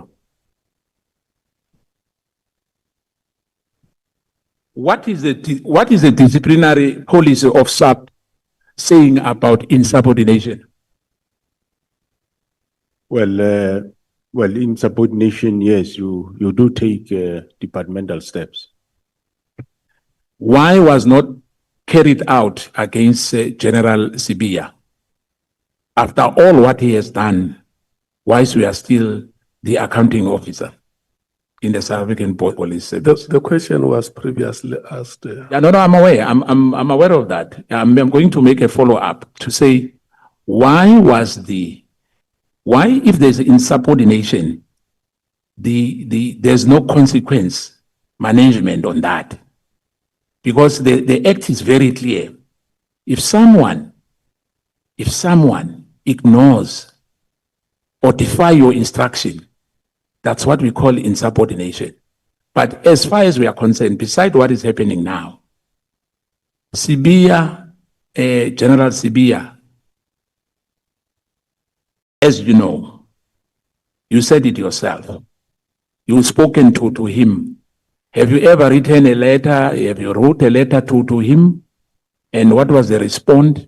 Because he was continuing, hence we are in this state where General Mkhwanazi had to have a press conference. One of those things was because of General Sibia. General Sibia was like, in the public eyes, now running South African Police Service whilst you are in the office. It's perceived like that. Thanks, Honorable Chair. From my point of view, it is not like that. You would recall that I did say, I did call him and rebooked him. And, the fact that General Mkhwanazi went to the media won't be the sole reason be General Sibia. I did explain to this committee that after the discovery of what was on the phone, and after they compiled a briefing, they briefed me. That's when we saw the intensity of the problem. Hence, I said, out of that, I'm also going to brief the president. And before that, he went to the media. Are there SAPS members or external contractors licensed under the false identities or shell companies who perform covert work for the state yet answer to the private or political interests? Do you know anything about anyone? No, Honorable Chair, through you, I wouldn't know that, and I think that can be best be handled at the Joint Standing Committee of Intelligence, I suppose, yes, Chairperson. Has any forensic or internal audit traced financial transactions or asset ownership linked to SAPS officers to known gang or corporate criminal network? That question relates to the current investigation, Honorable Chair. That's what we are investigating. Have you ever briefed personally the president about the consequences of disbanding the MKTT, including stall investigation, pending arrest, or comprise evidence chains? Thank you, Honorable Chair. You say, have I ever briefed who? The president. Thanks, Honorable Chairperson. I think I did allude on my briefing to the President earlier. I did allude to this committee, I think, more than once, still today, in terms of what I said to the President, and I will repeat that the President was taken aback when I say the team is being disbanded. And I did say, Mr. President, if ever it has to be, I suggest gets done in a phased approach, which he said, yeah, I agree, and he will speak to the minister. The National Commission's agreement that the minister and his boss undermines the constitutional framework and operational independence of South African Police Service. This is entrenched in Section 205 of the Constitution. As an accounting officer, the National Commissioner's role is distinct, not subordinate to the minister. I don't think the commissioner understands on that matter, or perhaps the way you explain it. And I think my colleague has asked several times about that. And I think the answer for me was not convincing. And I think we have to make sure that everyone, when we went out of here, understand that you are an accounting officer and your responsibility of the South African police operational issues belongs to you only, not to the minister at all. Thanks, Honorable Chair and Honorable Member. I do understand that what my function is, Yeah. but remember I said I do my work on the also on the direction of the minister. So the issue of the direction, I think, is what also the committee needs to interpret as to what does direction mean. I think rather, I don't mind the committee condemning me that I'm wrong in what I'm doing, but rather be of assistance to say direction means 1, 2, 3. I think that will also assist the situation. I think the National Commission must understand that the issue of corruption in terms of the executive, SAPS itself and ordinarily the ANC itself, Phala is how linked to the president and the minister to corrupt activities and misusing the executive authority to hide criminal activity on the president part. I'm not sure whether the issue, you understand it very well, that South Africans were very concerned about the Phala, because now we are told that that matter is classified. I just want to say to you, I'm not sure whether it will sit well. I understand it's a very complex issue once you say the matter is classified. Are you happy in terms of how the Phala matter was investigated? Thanks, Honorable Chair. I can't comment on something that I haven't seen. I haven't seen the investigation. I can't comment on something I don't know. It was investigated by the Hawks, and that is it. The investigation that I know is the one that is currently pending at court, but this one you're talking about, I wouldn't know. Thanks. We view it as an illegal encroachment. We suspect that is an illegal encroachment, which we think that it should lead to actions. And this can be reported to the president as well. We know the president is conflicted on this matter because this thing happened at his farm. The issue of the dollar happened at his farm. And South Africans have confidence in the South African police in particular. That is their responsibility if there's crime, to make sure that they investigate the matter to the latter. As a national commissioner, are you happy the way the Phala matter was handled? Thanks, Honorable Chair. I will say again that I don't know. You can be happy if you know what the investigation entailed. So I'm not privy to the contents of the investigation, so I wouldn't know. Even myself, I was accused of sending a chopper to Phala, falsely so. I mean, I never knew about anything about Phala. So how would I even have sent a chopper there? So I think there was one of the members from the this honorable house that said I sent a chopper to Palapala, which I didn't do. So I can't comment on investigation. I don't know, Honorable Chair. For me to be happy or whatever, I should know the intricacies. Then I can express my opinion. I think from what I've heard today from you as well, because remember Minister Cele, during his time, on Mondays, there was parade of all senior officials at the head of office. Is it still happening as we speak? Parading to the minister. No, I don't know of that parade, Honorable Chairperson. I know that we had a meeting on crime where we review crime for the past week and talking about crime, what can we do where, and yeah. So, well, even now, I do have meetings myself every Monday where I get reports from the 9 provinces. Can you assist and clarify any grievance or complaints that made the minister to stop the post, this advertised post from the crime intelligence and public order policing? I'm sure maybe you have explained a bit, because there's an outcry that the posts were freezed by the minister. Is that true? Thanks, Honorable Chair. I think is the freezing of post of crime intelligence. It is there in the directive.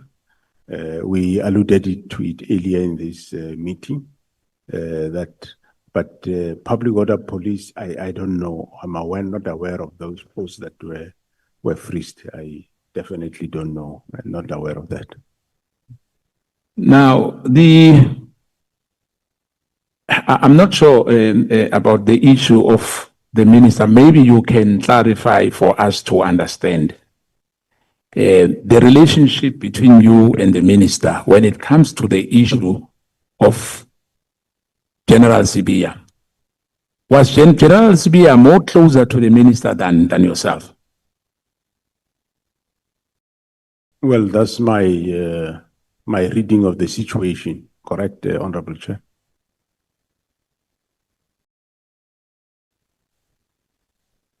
A conflict of interest arises, as you know, National Commissioner, because we've opened up cases, and those cases, especially those who are involving high-profile people.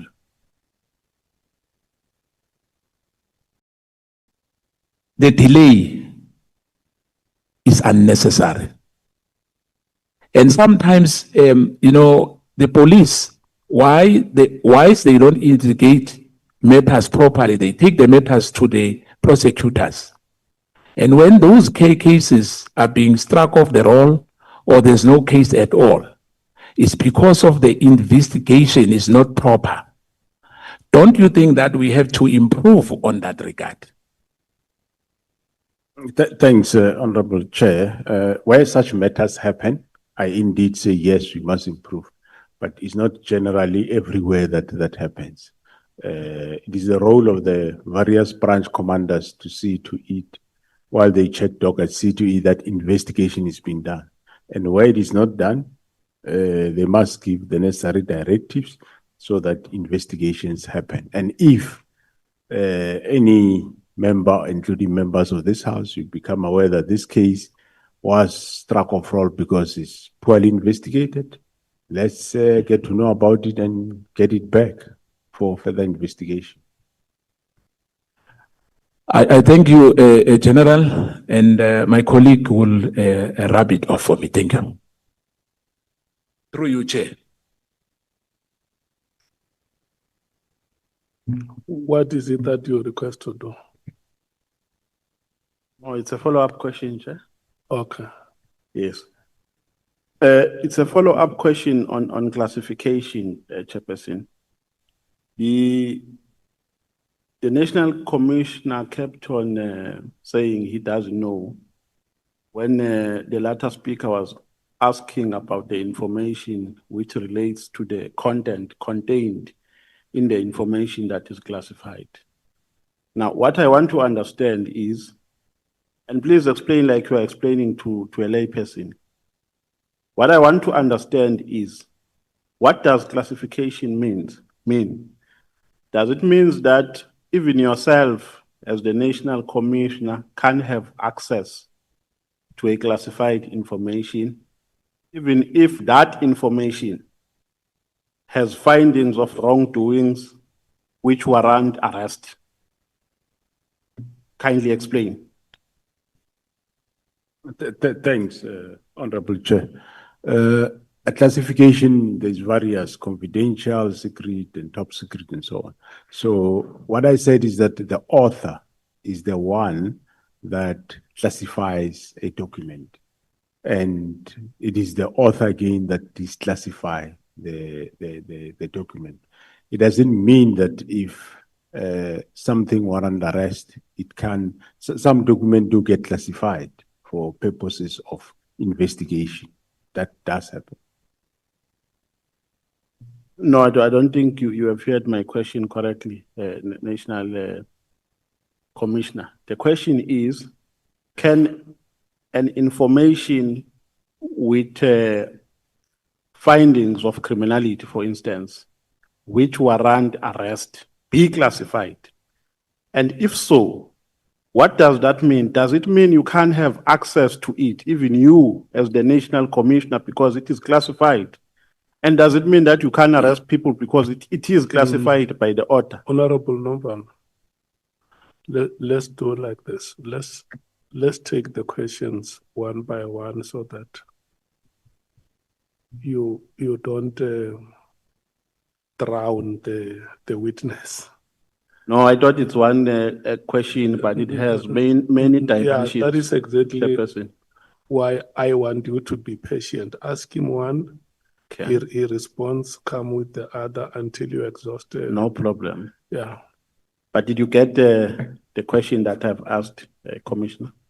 Yeah, no, Honorable Chair, if the document really, deals with, is classified and it needs to be used for arrest, so one would request the author to declassify it.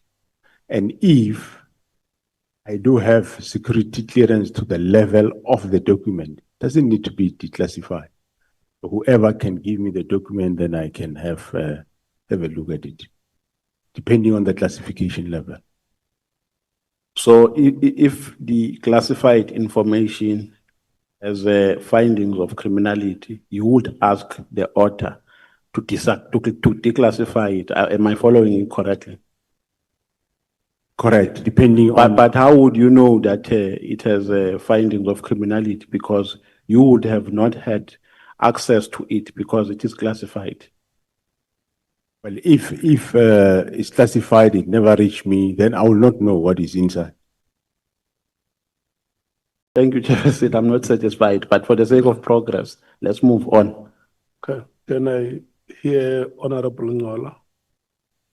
Thank you very much, Chair. I just want to bring to the attention of the ad hoc committee that Section 2061 of the Constitution accords a cabinet member responsible for police a responsibility of policing policy.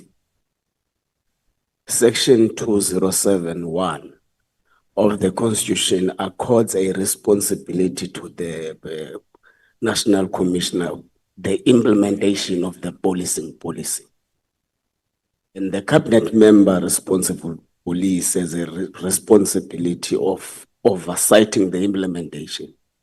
So it can be logical that the National Commissioner does not account to the Minister of Police. I think what we're confusing, Chair, is the significant difference between an appointing authority and an executive authority. To stop that point of view. Very much, Chair. We're confusing two things, two aspects, different.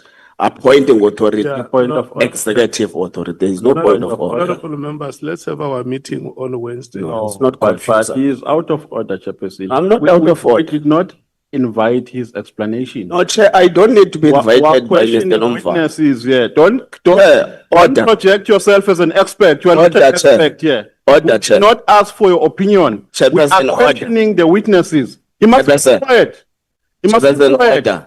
We don't need your opinions here. We're questioning the witnesses. Order, Chair. You Order. must keep quiet. We did not invite your opinion. Chairperson, Who order. are you to advise us? Chairperson, you- order. Who are you to advise us? You are not an expert here. Chairperson, We have a on legal point of order. advisor seated next to me. If we need the legal advice, we will speak to him, not him. Chairperson, on a point of order. Chair, I rise on a point of order. Because the point of order by Mr. Nomvalo is actually out of order.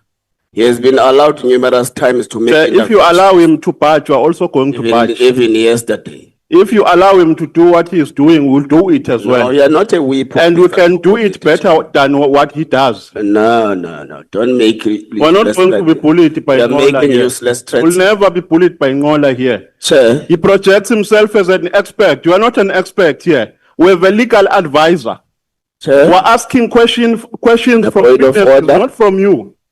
Who are you? Who are you? What is this? Hey. Chair, can I proceed with my point of order? I want to apologize for your behavior, the two of you, to the people of South Africa, who have been following us from the first day up to this point. And but I can still afford you more time. Yes, I can still give more time and maybe just sink my head below the table. I will rise when we are ready to proceed. And my profuse apologies, General Masemola. It's not how I have expected the members of my committee to conduct themselves. I thought that if we have issues we can discuss in our own meeting when we deal with housekeeping matters, but unfortunately, it had to deteriorate to this level. Is there any one of you who wish to apologize, honorable members?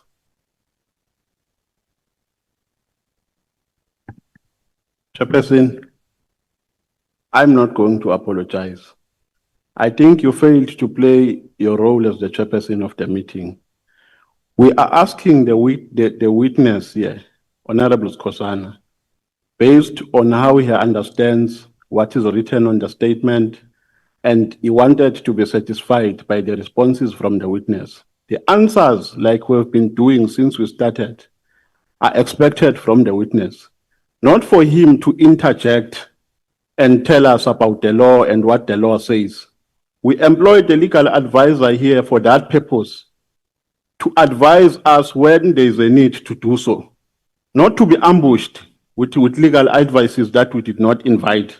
So, Chairperson, you failed the meeting. You were supposed to call Honorable Ngola right from the beginning because he was bullying us.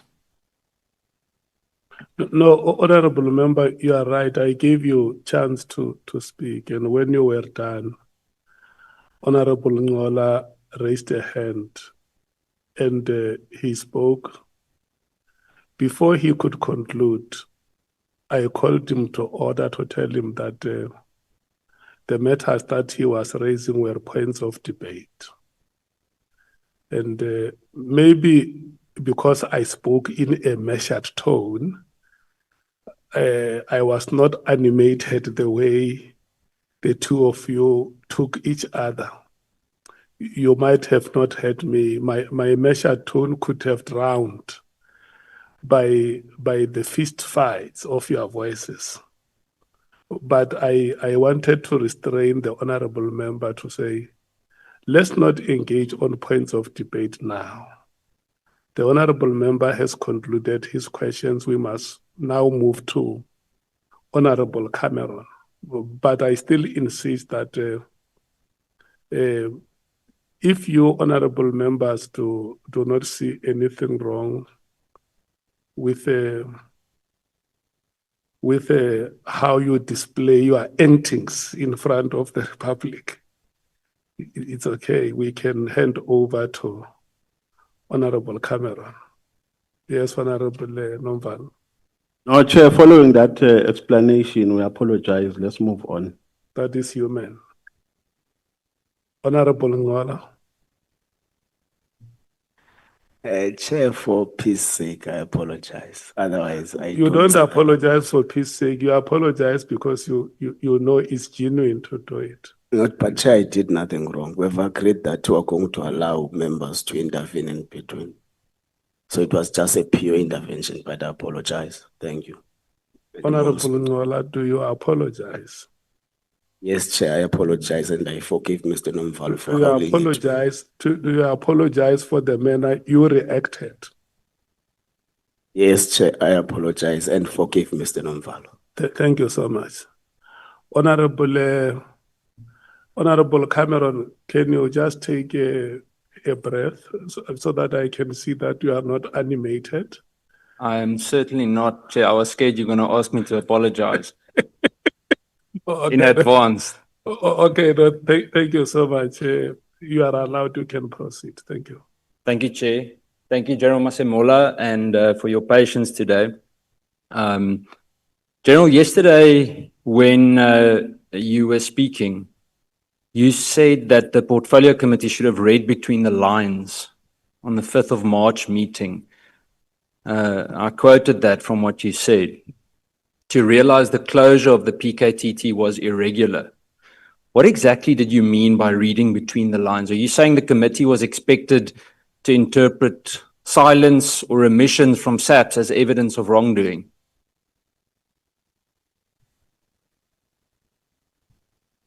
Thanks, Honorable Chair.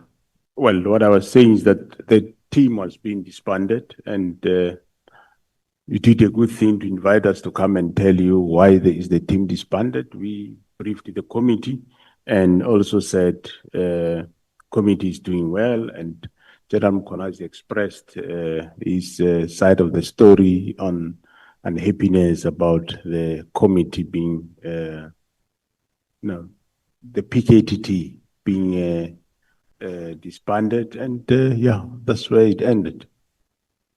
But General, help me understand the rationale between expecting the committee to read between the lines, specifically that line, read between the lines. The reason I ask is I want to understand, do you believe that Parliament should conduct its oversight by questioning whether presentations from SAPS or the ministry, or for any other department for that matter, reflects the full truth? Because if we read between the lines, you leave the interpretation open for us. So should parliamentary committees generally be expected to distrust official briefings and infer irregularities rather than being transparently informed?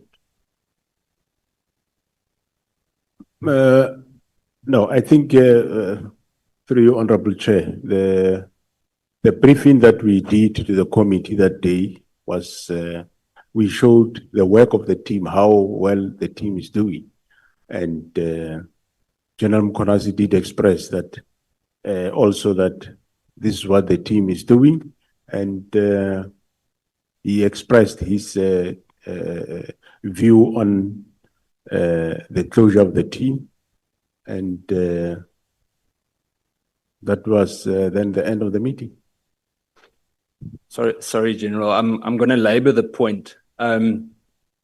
So I want to get back to reading between the lines, because what I'm asking you is, are you then suggesting that Parliament's oversight role depends on suspicion rather than transparency? And the reason I say that is because if you say we had to read between the lines, it means we had to do some guessing work. And the thing is, General Mkonazi wasn't part of the presentation. He was in the meeting, but General Khumalo did the presentation. And in that presentation, and the reason I'm saying this is because, and I'll get to the details now, but there's an impression that Parliament didn't act. And that was what was said at the Madlanga Commission as well. And I feel that we should set the record straight. And I'm going to get to more details now. The point is, there was no objection. So how were we meant to read between the lines about the unhappiness of the disbanding of the political killing task team? I'm not referring specifically to anything, but what I recall, Honorable Chair and honorable members, is we briefed the committee on the work of the team, and we did indicate that according to us, the team is doing well, it should continue. And thereafter, General Mkonazi came, he was part of our meeting, and he expressed also his side of the story in terms of the team. And I think then the minister did also allude that the team should be disbanded, and he agreed with the president, and that was the end.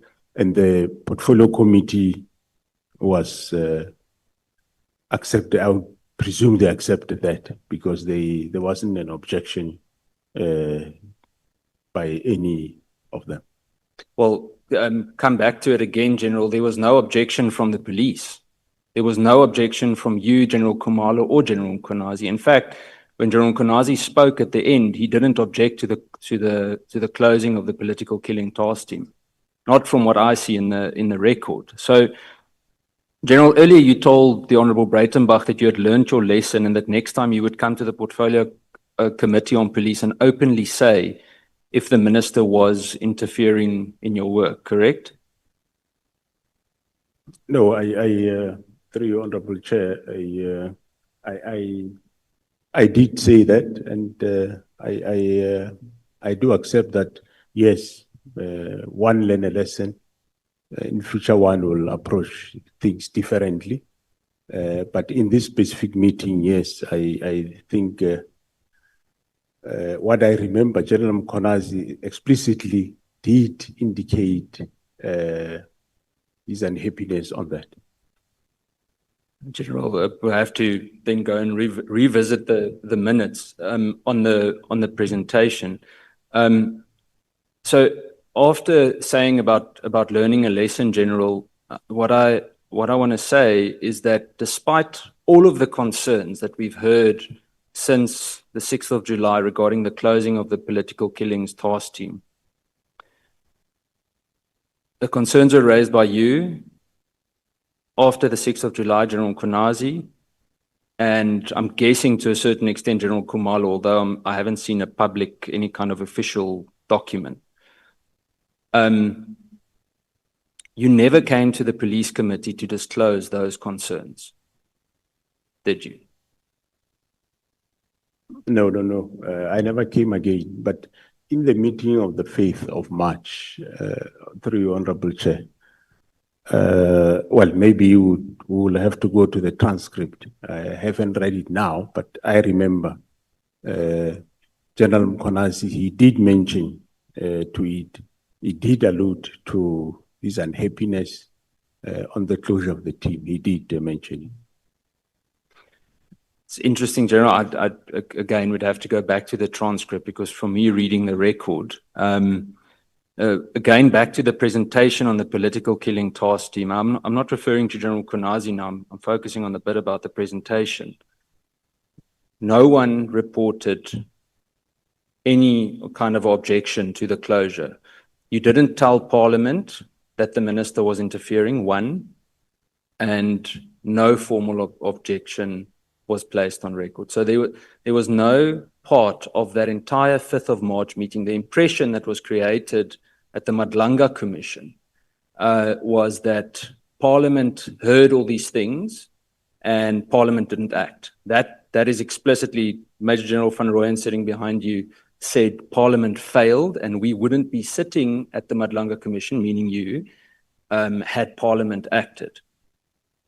But I can tell you from the record that none of that was objected to Parliament. It wasn't said. It was explicitly not said. So in my opinion, and you could likely agree, the committee was kept in the dark. And Parliament cannot be blamed for decisions that were chosen not to disclose. Is that not correct? Thanks, Honorable Chair.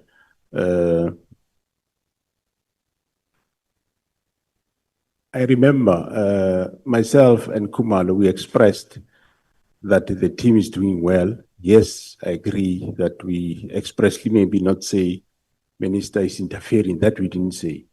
But General Mkonazi did explicitly say it. Well, let's just say we'll go and check the records. I remember him saying that at some point that he will open a case, whoever come there to disband the team. I might not remember the exact ways, but he did express that. But General, you're answering for General Mkonazi. I want to know, do you agree with me that Parliament cannot be blamed for something that wasn't officially recorded in that presentation? That's yes or no? Well, yeah, there I will agree that it's not recorded in the presentation, yes. So, thank you, General. So I want to go back to the comment of reading between the lines. When Parliament considers the South African Police Service's annual report next week, should we again read between the lines? And I don't see this as sarcastic at all. I'm asking that, can I believe when that presentation is made? I also laughed when I wrote it, so we can smile about it, General. But when I wrote that, my question comes as to the past year since we've been communicating through the committee. Did we have to always read between the lines, or are we getting a straight up indication of realities? Because my question, if so, what does that say about the credibility of SAP's reporting and the integrity of official performance information? Are you not conceding then that something is not completely reliable? I mean, if the presentation didn't say we received an unlawful or unconstitutional directive from the Minister of Police to close the political killing task team, and we object to that, Parliament, please help us resolve this. If it didn't say that, then I come back to how was I meant to read between the lines? No, thanks, Honorable Chair. I agree and admit in the presentation we did not put it, Honorable Chair. So, and the reports we give you correct true reports.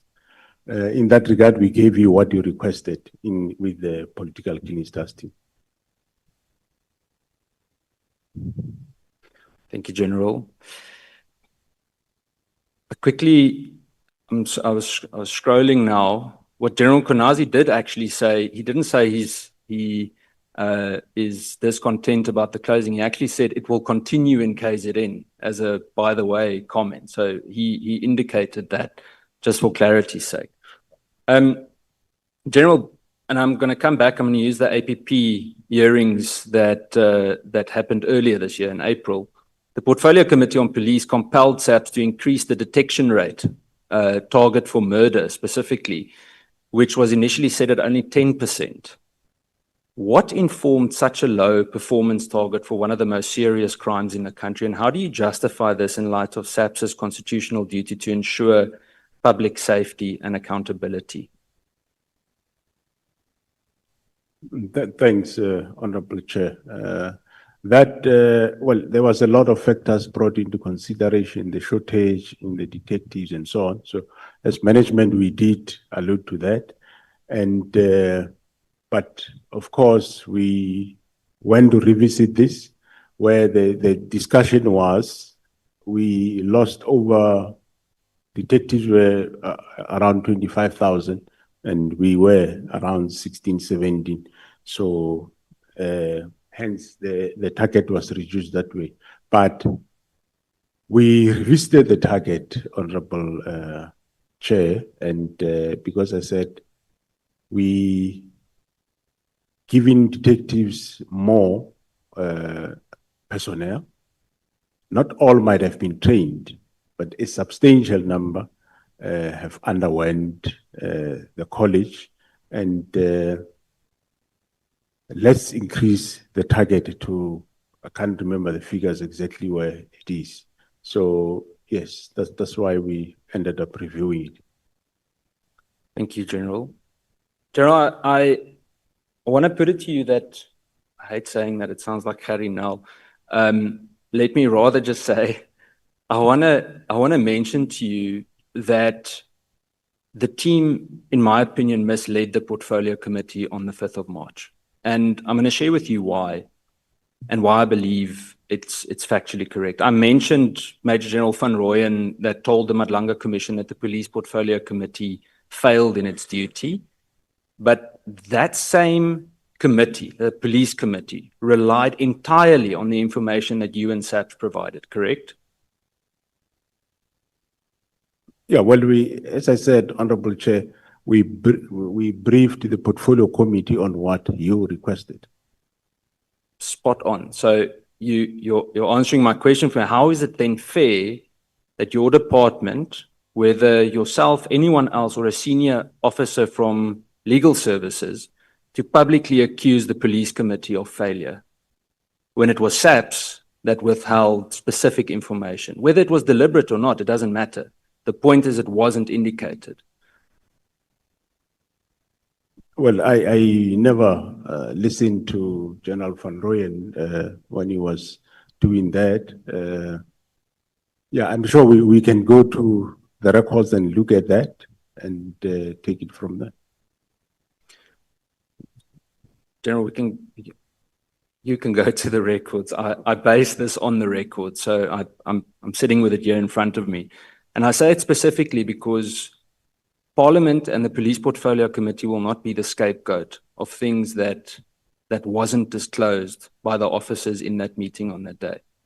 The mention of Brown Mogotsi that Minister Mqunu later on denied he didn't know was immediately, and I'm not going to go into detail about the cases, but there are 2 MPs that I know of that laid criminal charges for him misleading.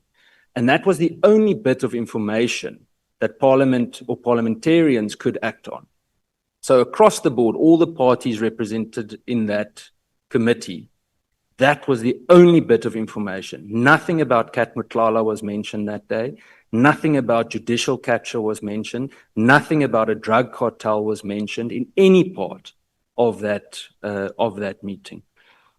General, I want to go to ask you, with what we've just discussed, why do you think the perception now persists that Parliament didn't act, or persists to prevail or exist? What created that perception?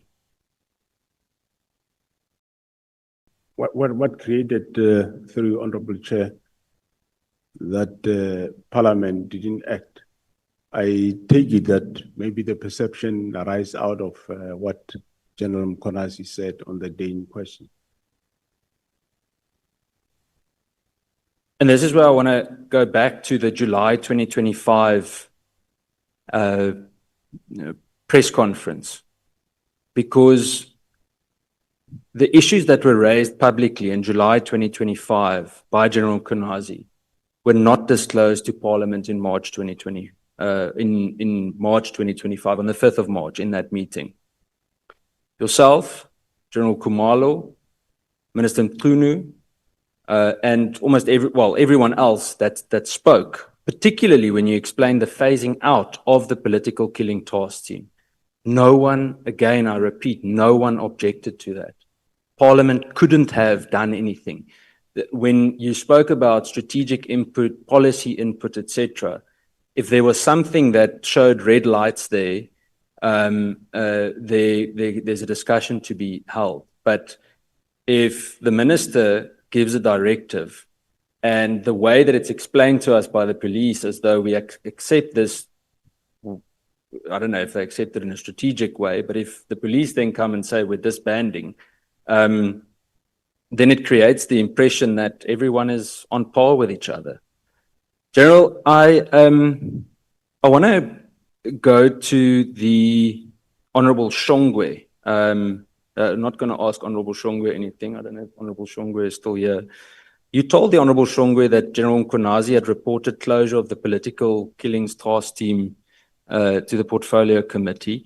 And I just want to confirm, according to the record here, that I've checked now after that with Secretariat of Parliament as well, and no such report of any kind was received in Parliament. There was no such report. So I just want to make that also abundantly clear and repeat that we will not be the scapegoat for things that weren't shared there. It is a misperception that's created. General Masemola, General Mkhonazi told us that when you inquired about the withdrawal, and this is my, that's my last one. I've got two more questions, Chair. I'll go with the other one first. General, with regards to Richards Bay Minerals, sorry. General Mkhonazi told us that when you inquired about the withdrawal of protection for Richards Bay Minerals, you told him that there were questions and/or that you came under pressure from the presidency to provide protection for Richards Bay Minerals. So what I want to know is who in the presidency gave that instruction or applied pressure, and why did you deploy a team from National, according to General Mkhonazi, to continue protecting Richards Bay Minerals? The reason I asked this also in detail is because the presidency is an office, it's not a person. So who is the individual by name or position that communicated that message? Thanks, Honorable Chair. The deployment of the Richards Bay, it came both from the then Minister of Police, General Kekana, as well as the Minister in the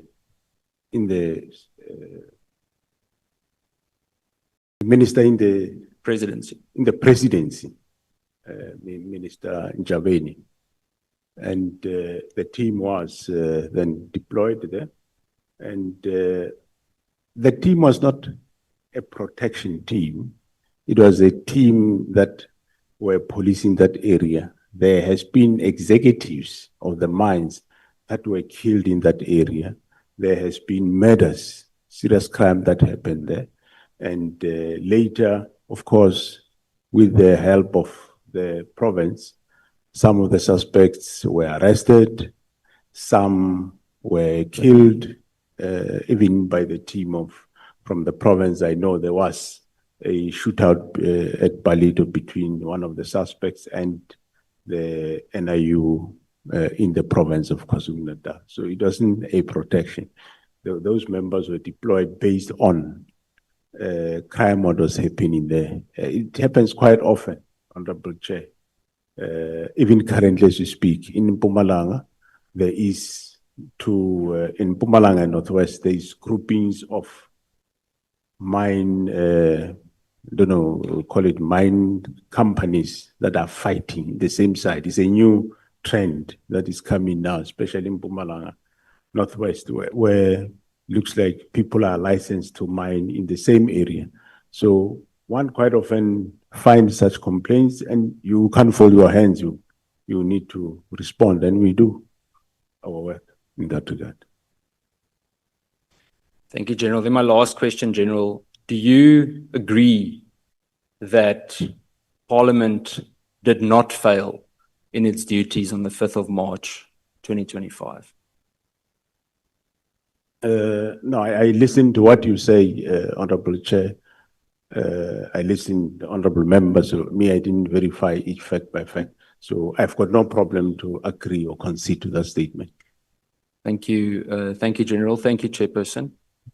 Thank you so much, Honorable Cameron. Honorable Sols.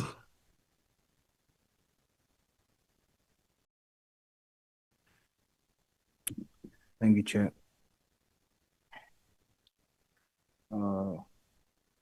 Commissioner,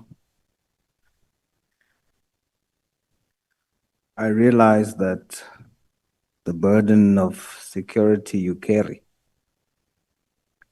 over 65 million South Africans, and the added unfair burden of the massive number of undocumented foreigners across 1.2 million square kilometers is immense.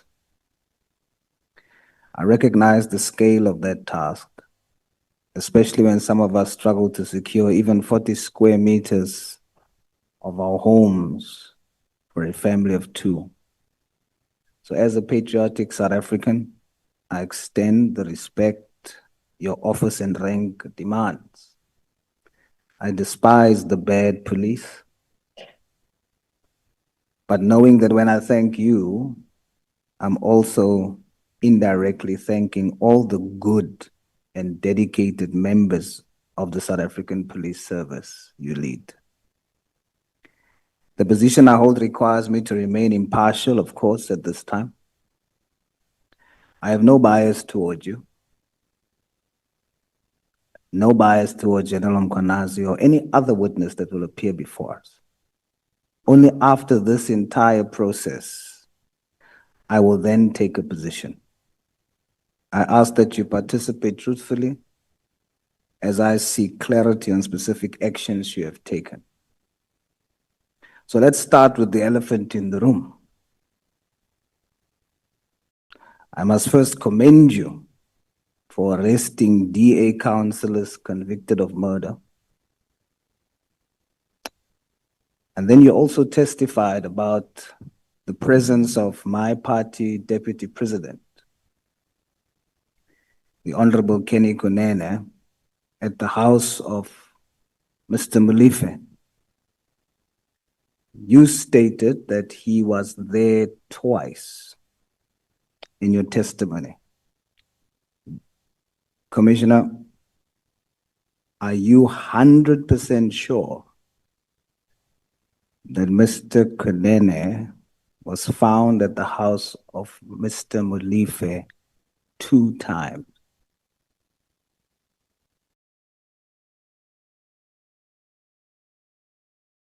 Thanks, Honorable Chair, and good afternoon, Honorable Member, and thanks for the matters that you alluded to, thanking myself and the police for what they are doing. Honorable Chairperson, what the team reported to me is that, yes, he was there twice. You'd recall one of the times he was found in the house. The other time they say he turned at the gate. He never entered, but he turned right at the gate. They denied him entry. So that's the report I got. So you yourself are not 100% sure? No. I can't be 100%, but that's the report I got, Honorable. So if you're not 100% sure, as the #1 cop in this country, understanding the rules of our criminal justice system, how can you, General, knowing that you're not sure, sit here in front of all South Africans and state as fact that Kenny Kunene was there twice? Thanks, Honorable Chair. When I say not 100% sure, I mean me. I wasn't there, but the team, I believe them. They say one of the occasions he was in the house. One of the occasions they turned him at the gate. Your team is not testifying. Oh, yes. You are testifying. And you are saying, for surety, that he was there. You're not sure. Your team reported to you. That still qualifies as hearsay. I'm not moved by the sounds in the house. Let's deal with the law. Let's deal with what is right, Honorable General. You cannot state for a fact that he was there twice. You're basing it on what you have been told. So your team is immune to lying. Chair, you must protect me here because I'm receiving responses from the EFF here. Am I questioning them? Honorable Souls, I request you to work like a postman, just deliver the letters. I'm delivering the letters, but you can't have dogs barking while I'm riding the bicycle. Deliver the letters. The gates are locked. They will not come out. No, Chair, you must protect me. I was silent when everybody was speaking. You are protected, and I very much respect the manner in which you conducted yourself the whole day. I haven't heard you saying anything honorable. So the whole day, starting from 9 o'clock, and you are so justified. Thank you, Chair. If I had a big umbrella, I will come and bring it around you so that you don't encounter any difficulty. General, even though you received the report, does that give you the right to come before the nation under oath and say, as a matter of fact, that Kenny Kunene was there twice? Honorable Chair, through you, the team reported to me that he was there twice. One was he was in the house when he was with the journalist. The second, one of the 2 times, he was turned at the gate by the team. So that is what the team reported to me. That's not what you said when you opposed the question. When you opposed the question, General, you said, I listened to the tape again. Your words was, actually, he was there twice. Yet, your actually is based on a report. It's not fact. Honorable. Thanks, Honorable Chair. General, with due respect, the Honorable Souls, let me just hold you for a moment. There is a honorable member who wants to speak, Honorable Cameron. Yes, Chair, sorry to interrupt, but this has got nothing to do with the scope of this ad hoc committee, 1. And 2, General Masemola leads an organization with almost 200,000 members. Must he account for every single member's whereabouts? And I mean, when an officer comes and tells his commander something, must he go to this actual site and go and check up on it? It just, I think we're losing the plot. We're not, this is not part of the scope of the ad hoc committee. Thanks, Chair. Yeah, what I'm going to do, honorable members, so that we can proceed, let me allow the honorable member to use the time we have allocated him. Thank you. Thank you, Chair. I just wanted to say, number 1, it's my time. Number 2, I'm not the one who brought up the subject. I sat here and Honorable Malema brought up the subject, and no one in this house told him what they are now telling me. Number 3, I have the right to ask that question. And also, I'm not asking of the general that he should have been there. And I am fully aware that he's presiding over thousands. It is for that very fact that I am saying the general cannot then come and just based on a report from members say, as a matter of fact, Kenny Kunene was there twice. So, Chairperson, you must allow me. Before he responds, I see there is another honorable member, Honorable Nombalo. No, Chair, I think I've got a problem with your ruling because your responsibility as the chairperson is to guide the meeting and your responsibility is to protect witnesses. We can't be subjected to Kenny Kunene. We have got serious issues of national importance here. I mean, the whole meeting, the whole country is watching us, and the member is subjecting the witness to Kenny Kunene. So, Chairperson, you are out of order. Do your responsibility, protect the member. That person is testifying under oath. Yes. So, to be asked about Kenny Kunene, even when he has answered that the team briefed me, that is enough. Let's not be impatient with him because No, but Chair, people can abuse the platform on the basis that they have time. yeah, I want to explain something, Honorable Member. You earlier on during the proceedings, you reminded us of Rule 1.4 on the scope that any other matter thereto related can be investigated. The name of a citizen here called KT Molefe was mentioned on record. And during his testimony, oral, the general was asked about the incident or the occasion of the arrest of KT Molefe. And then he says that at the time of the arrest, Mr. Kunene was there. So it is on record in these proceedings.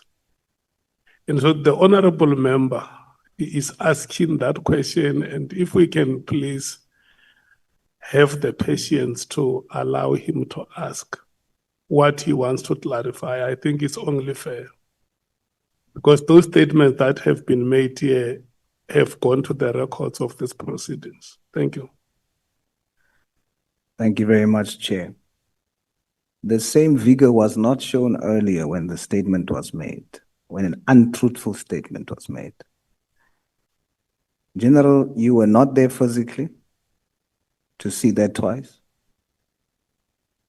You just received the report and you want the country to believe that your members does not have the possibility of lying. That every single member you have speaks the truth to you. Is that what you're saying to the country? Every member that reports to you speaks the truth at all times. They don't have the potential to lie to you.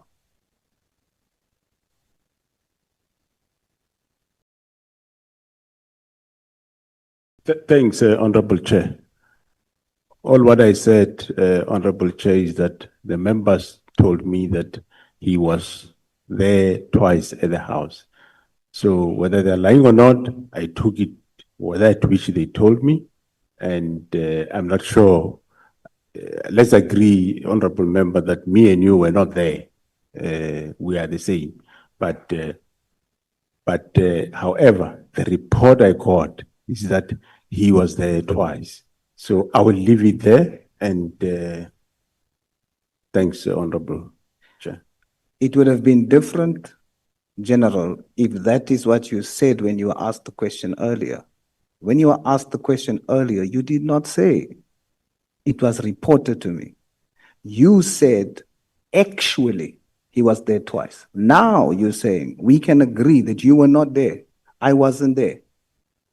Based on that, you must now then state for the record that it is only an allegation. It is alleged that Kenny Kunene was there twice. Please confirm. Thanks, Honorable Chair. I will repeat that me and you were not there. I received a report that Kenny Kunene was there twice on the two occasions that members were at the house. It's an allegation. I leave it there. So if it's an allegation, which I now agree with you, that means it remains to be proven. You came and you said he was actually there. That means, Honorable General, you lied to the nation. You made the nation believe that you are stating that as a matter of fact. Now, I put it to you that we can prove that Kenny Kunene was not there twice. You lied to the nation. And now it concerns me because Honorable Souls. I want to request you that we must not debate the matters. I'm not debating, Chair. I'm stating you heard the testimony that it's now from a statement of fact, it's now an allegation. And if it's now an allegation, it was stated on the record by the general. Then it means that what was earlier said as a fact by using the word actually was a lie. Yeah, I want us to go beyond the names and probe what you want to probe. I'm moving forward, Chair, but I'm Thank you so- concluding on that fact. Yeah, thank you so much. Thank you. And it now concerns me because I'm not sure whether I should believe the rest of your testimony or any testimony you've made at the commission as well. But we shall continue.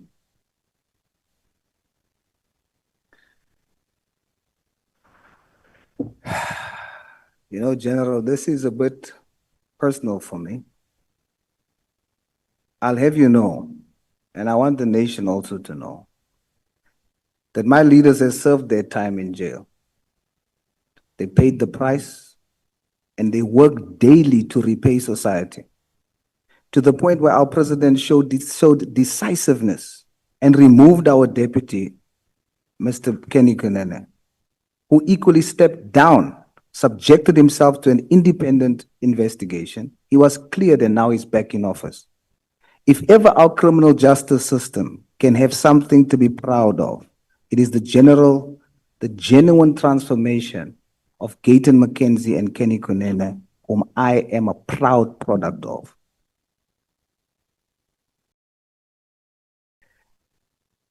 General, yesterday, we saw on social media that General Sibia was going to be arrested, but only files and some equipment was seized.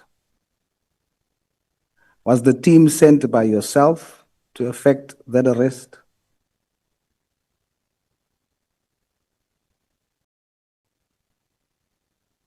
Thanks, Honorable Chair. Well, I wouldn't want to go too much back, but I would say that I did rectify that which you agree that I rectify. I didn't lie. I used English, but what I meant is what I said, that the team said he was there twice. Coming to the last question that you were asking, well, Honorable Chairperson, police, as I've been sitting here the last 2 days, even today as I've been sitting here, they're doing their work. I don't send them to go and do a specific work. They do continue with the work they do. They obtained the warrants where they obtained, and they went to the house to go and collect where the catches they had a search warrant to collect. So in English, I'll repeat, you lied. And I'm struggling to even believe what you say now, but I will indulge you, General. Why arrest or attempt to arrest on the eve of General Sibia having to come and testify? What if those equipment that was seized was material for what needs to be presented here next week by General Sibia as a witness?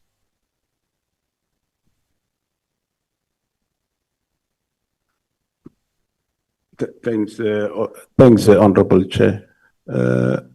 I do indicate that, Honorable Member, the team, they went there, and they don't need my permission to do the work.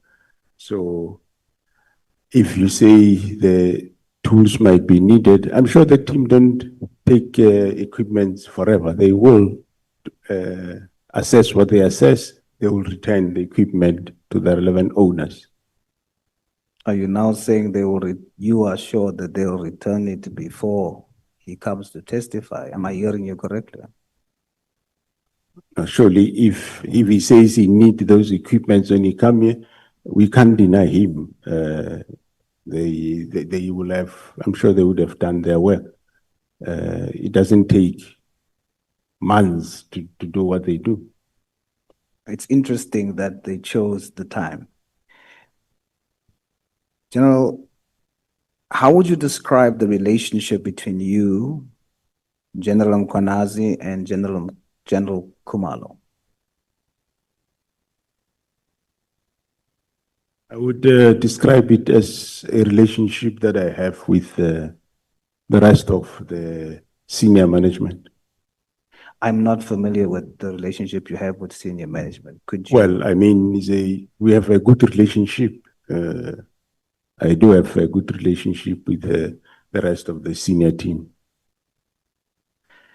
You are not very close. Would you define your relationship as very close?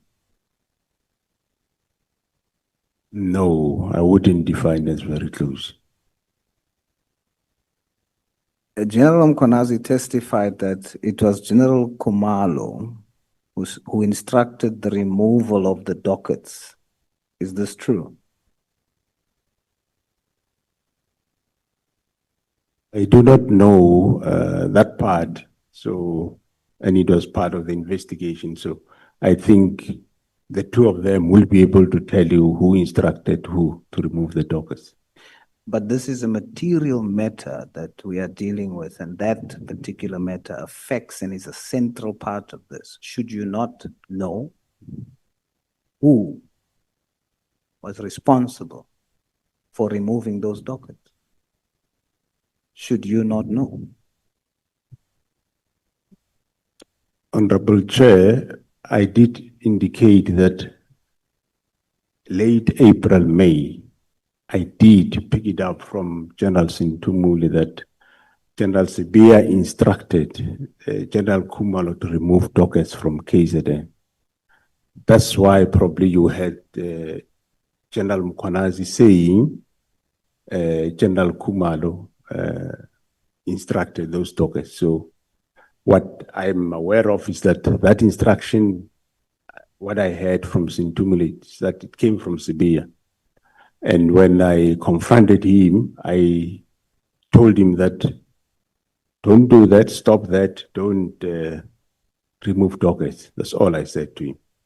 So if I understand you correctly, before you told me you didn't know, now you're telling me you did know that General Khumalo took the dockets, but you're adding that he took it at the instruction of General Sibia. Is my understanding correct? Yeah, what I'm saying, Honorable Chair, is that I don't want to get too much into hearsay. The General Mkhwanazi told you that Khumalo took the dockets. And I'm saying I heard from General Sintumule that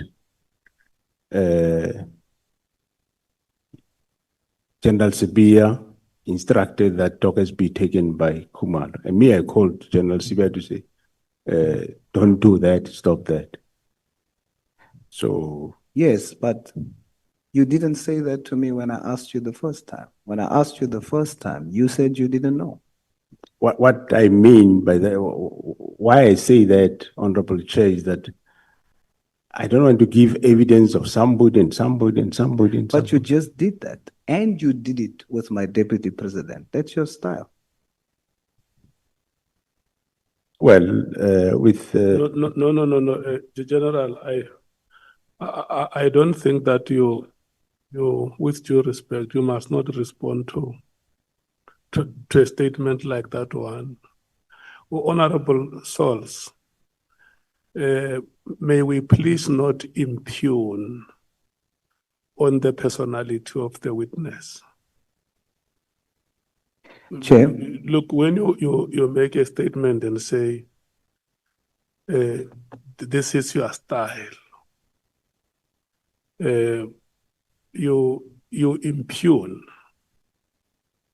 number one, on the personality, and number two, on the morality of the witness. It's like you are casting aspersions on the witness. You want the witness to assume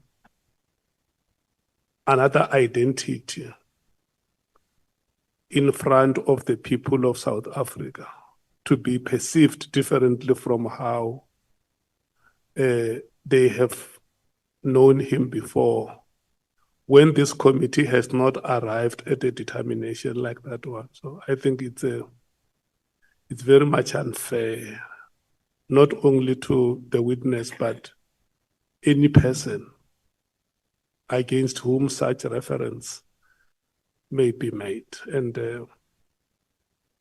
if you find it moral, you may withdraw that kind of statement. Point of order, Chair. No, Honorable Skosana, can I please beg your indulgence? Let's allow Honorable Souls first to hear whether he agrees with me to withdraw the statement that he has made. I'm not instructing him to withdraw it. I'm calling on him to look at the statement and make a decision whether he would like that statement to be associated with any other person. I disagree with you, Chair. Let me qualify. When I asked in the beginning, is that hearsay or a statement of fact? The general, when we were talking about Honorable Kenny Kunene, the general said, I'm stating that, and I stated it earlier, on the basis that I was told, I was reported to. So I made this statement, right? I now ask later on the same thing as it relates to General Khumalo. The general says, no, the reason why I said I didn't know is because I did not want to make a statement on hearsay. Now I'm saying, but you did it earlier. What's the difference? He should then also have done the same. Yeah, So it is on that basis that I'm saying. What I'm saying is the that style of the general is then to hear. Let me finish, Chair. You asked me to qualify. Order, Asked me please, to Chair. qualify. I'm qualifying. And then you must tell me, you must now correct me. I will gladly submit to your correction based on my explanation to you. You must correct me to say I misunderstand. In the first instance, the general is doing what he says in the later instance he's not doing. I'm pointing out, you listen to hearsay and stated it as fact. You come later and say, I can't listen to stories, therefore I didn't say General Khumalo took the files. No, honorable members, I don't want us to derail the proceedings. Please correct me, Chair. Please. Yeah, but Chair. Based on my statement. We must not derail Chair. the proceedings by Chair. by bringing unnecessary interjections. Yeah, but Chair, it's not only an interjection, Chair. Let us be respected. We are members of parliament. We are in parliament here. It's not correct and it's unparliamentary to say the general is lying. And he knows that, the honorable member. And this character assassination reflects back on all of us. We can't be discussing Kenny Kunene this. Whether he was left by his party, that is we are not campaigning here. We are dealing with a serious matter, a national issue. It can't be about Kenny Kunene every time. And the General Khumalo will come in here. He'll answer for himself. This is what I'm avoiding, honorable members. But it's unacceptable, Chair. That the general can be really dragged into this. I have called on the member and I have called him to order. not to impugn the integrity of the witness. And I thought that was sufficient. Chair, Honorable Souls is defying you live. We've got a responsibility as members of this committee to respect you. Whether you are coming from the ANC or from any party, this committee is dealing with serious work and everybody is watching it. It's going to set a wrong precedent if you give an instruction and Honorable Souls defies it. We can't allow that. It must not be optional. He must withdraw what he has said to the general. No one here must be wrongly crucified. The role of this policy, of this committee, is to investigate. How did he arrive to that conclusion? And he has been partisan here, campaigning for his party. We also come from political parties. But because we understand the responsibility of this committee, we can't be talking about MK here. We know where to campaign. We know where to locate the people when we need them. Not in ad hoc committees. Honorable Souls must withdraw that statement, Chairperson, unless you want people to lose respect in you. You are the Chairperson and you must be respected. We can't allow people, you are our Chairperson in this committee. So if you don't protect yourself, we will protect you. He must withdraw that statement. Yeah, but the last, don't inject fear in the Chairperson. Honorable Ngola. In addition, Chair, to the members, the two members, we also have a responsibility as the ad hoc committee to protect our witnesses. Parliament in its nature has got a responsibility to protect all citizens of South Africa. To Chair, it is incorrect to want to give a hearsay status to an official report by junior to a principal. A hearsay is what you get on when you walk on the streets hugging your friends. Juniors, when they report to the National Commissioner of what they would have found from an official investigation, can't be accorded the status of being a hearsay.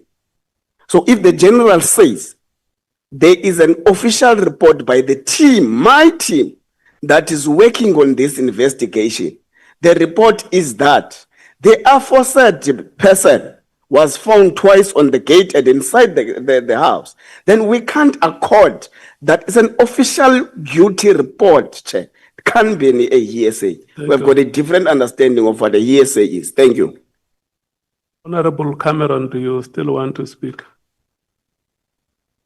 I think, Jay, most of the members have covered it, but I just don't want this to degenerate. We can be direct, but we can be respectful. We don't have to do it this way. And this isn't the Kuneni Commission. This is the ad hoc committee to focus on allegations by General Konazi. Thank you, Chair.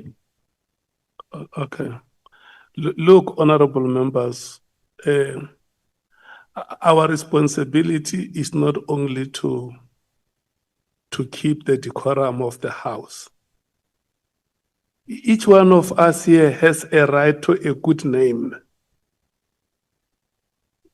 The reason why we are called honorable members is because we are expected to conduct ourselves with integrity as leaders of society. And the title honorable is conferred to you from the day you are sworn in as a member without even knowing who you are. The moment you are called honorable, rise to the occasion and prove that I qualify to be called an honorable member. So I want to request all of you here, and I kept on reminding you that every time you open your mouth to speak, you must know that you are not limited to these four walls. The whole nation is watching the proceedings, and what they want is inspiration from all of us.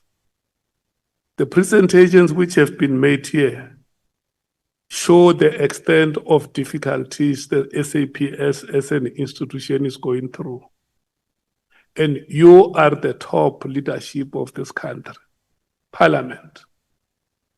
Can you please help the ordinary citizens who cannot speak for themselves, who cannot be here now to interact with General Masemola, and believe in your abilities as leaders that you can help them and steer this country in the right direction? Can we please serve the people of this country? Thank you so much. Honorable Chairperson, I want you to move towards I'm moving, but to move towards concluding, Honorable Sol. it is wrong. The time that has been allocated is not for debate, it's Chairperson. for you to ask the general questions. Chairperson, I'm asking a question. None of you said what you're saying now, earlier. None of you. None of you said it's not the Kunene Commission when it was raised here earlier. But So you must- Honorable Source, may you please ask questions? Chairperson, I am dealing with what has been posed here. I'm not grabbing a topic from outside of this house. The center of whom we are speaking about here is also an honorable member who's an MMC in Joburg. He is the deputy president of a party here. To say, We don't have a problem with that. no, you do. Look, I don't want you to veer. I want to show you something, Chair. Please allow me. No, Honorable Source, I don't want you to veer off and start. I'm not veering off. No, don't concentrate. I'm responding to the House and I'm responding to yourself. No, I'm not going to. These honorable members are not witnesses. The witness is here. But you allow them. He is the one that you must ask questions. I'm asking and then they interjecting, Chair. I'm asking the witness and then they are interjecting. They were calling a point of order on you. And I have the right to respond to it. You are now suppressing me, but you allowed them. Chair, let me show you the material problem. If I leave it, then it means the impression that's given is that an independent investigation can lied because he said he was there one. So we'll move along and I'll say, but I will put to this House, I will not withdraw.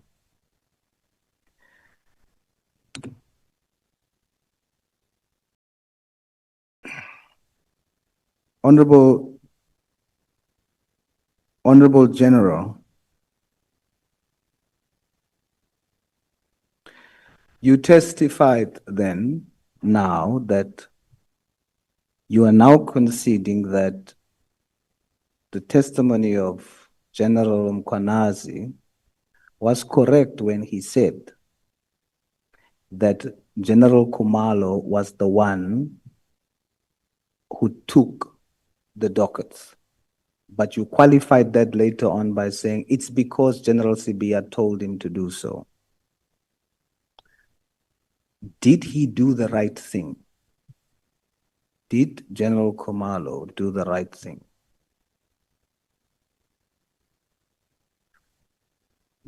Thanks, Honorable Chair.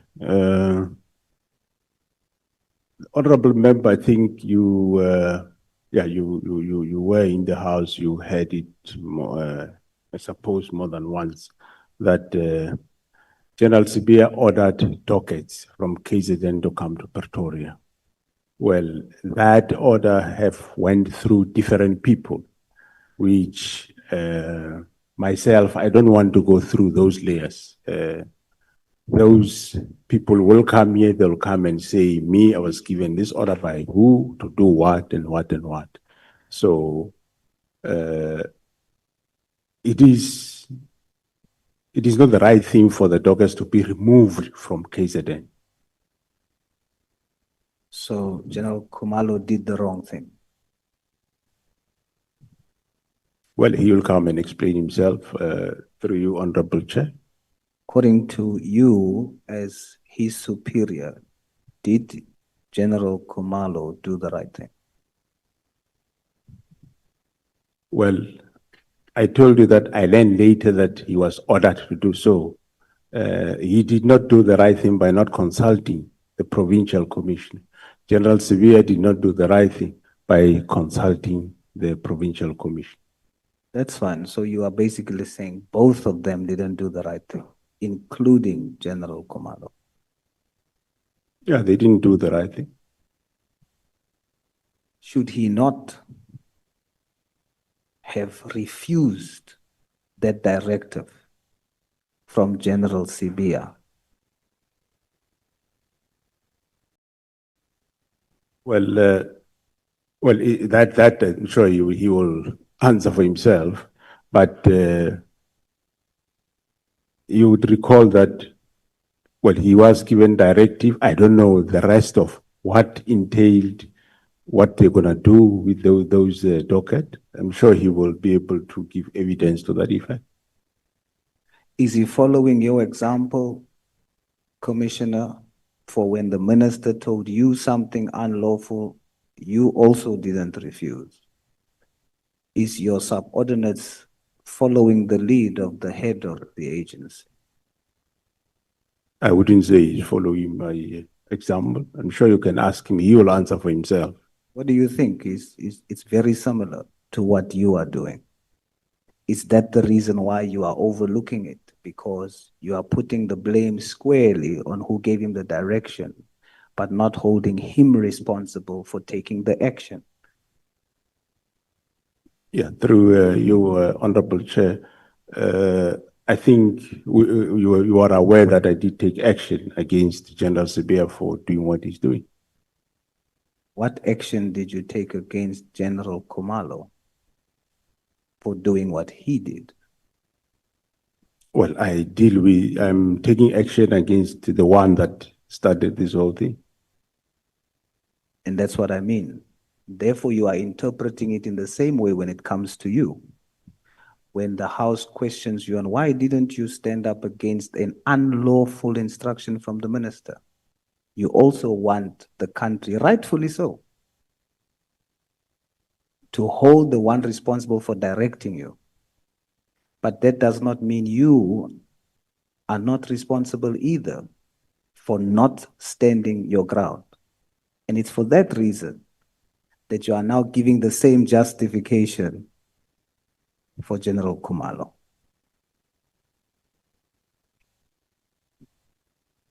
Well, through you, Honorable Chair, well, I'm taking action against the one that caused the whole thing.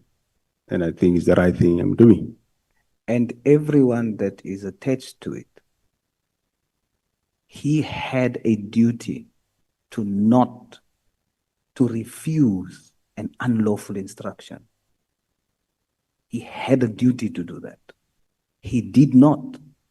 And therefore you should hold him responsible too. I agree with you. Deal decisively with General Sibia, but deal decisively with General Khumalo as well, because it will look like you are just overlooking it because it's General Khumalo.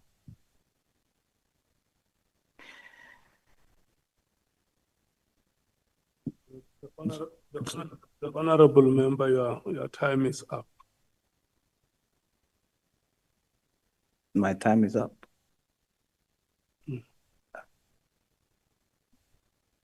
Are you sure?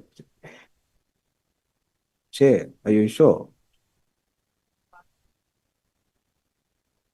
But I'll accept it, Chair. I shall accept it. You can ask the honorable members, they will tell you how long Well, how long the microphone has been on. I'll accept it, Chair, respectfully bowed. Thank you very much. Thank you so much. Honorable Vessels. Thank you very much, Honorable Chairperson. Good afternoon, General. I think, Chairperson, we have exhausted all the issues pertaining to this witness. We have exhausted ourselves and we have exhausted the witness. My questions have all been covered, so I will not be utilizing my time. Let's go home. Thank you. Very progressive. General, is your senior management of the SAPS divided? Thanks, Honorable Chair. No, I wouldn't say they're divided. They are together. There will be problems there and there that now and then come, Honorable Chair, but surely they are not divided. You will find in any organization, you will find that now and then there is conflict, but they are not divided. The problems in the institution that you have alluded to, spanning over a decade, can we say that what we see now is an institutional implosion?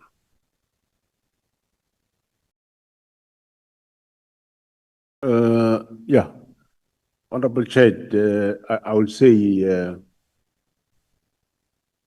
like I said, problems. If I may talk of General Sibia, Honorable Chairperson, I think since he arrived, well, it's quite a number of people that he encountered problems with. I kept on resolving those problems. Firstly, he had a problem with General Zulu. I intervened. He had a problem with General Mkonasi, not now, some time ago.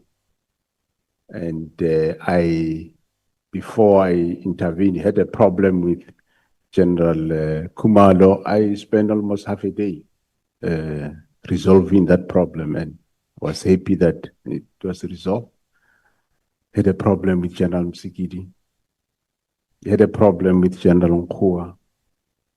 And but still I accommodate him and we rectify, we go on. Some of the problems I never attended to them, but they will resolve them amongst themselves. So yeah.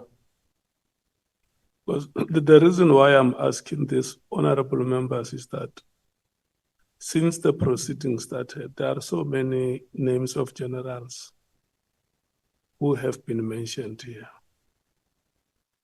and allegations of involvement of generals or senior management in activities of self-aggrandizement, self-enrichment. Is that good for an institution that you lead, the South African Police Services? I mean, the developments of yesterday, for instance, when we are here with yourself, the Honorable Bradenbach calls you the honcho of the institution, and there are other colleagues of you convening press conferences. Is it good for your institution?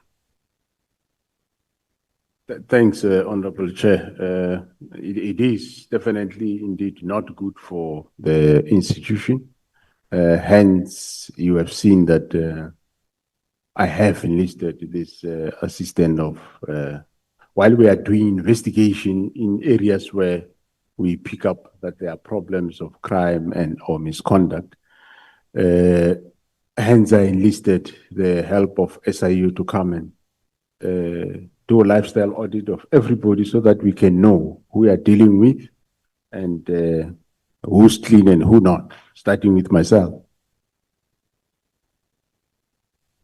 And the people of this country, one honorable member has asked you whether you are a voter. You said, yes, I'm a voter, it's my civic duty. The voter whose last hope is on us as the bureaucracy in civil service. They sit every day glued to their televisions. They hear these things about high-ranking police officers. Their expectations have been that when we hear stories about the police, should be that criminal A, criminal B, criminal C have been arrested. And now they come to hear this very, very disturbing allegations about high-ranking police officers. What does that do to the mentality of the voter or the ordinary citizen?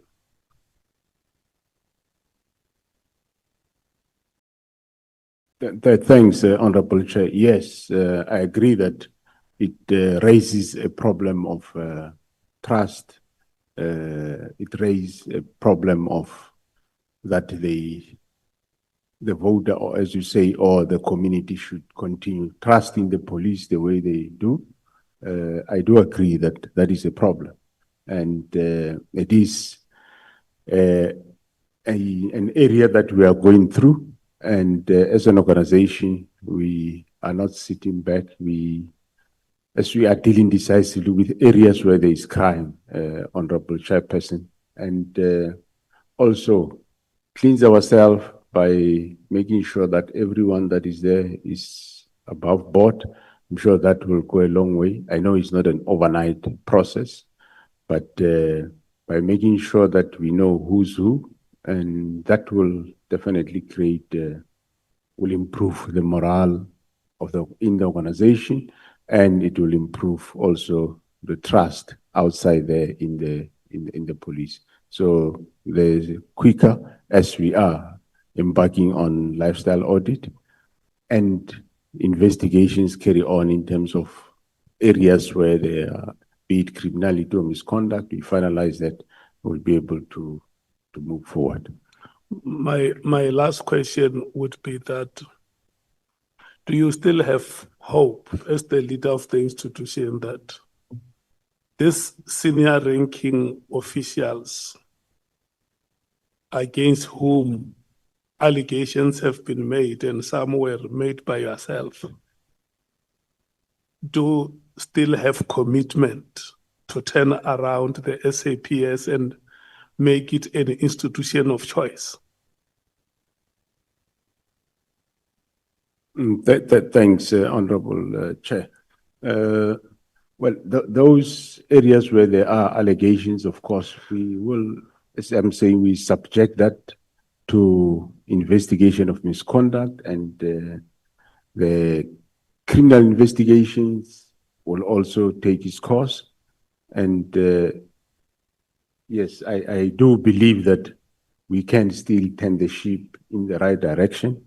And it is an era that happened in the organization, and it happened, of course, because of other reasons, because of the discovery of some linkages to these drug cartels.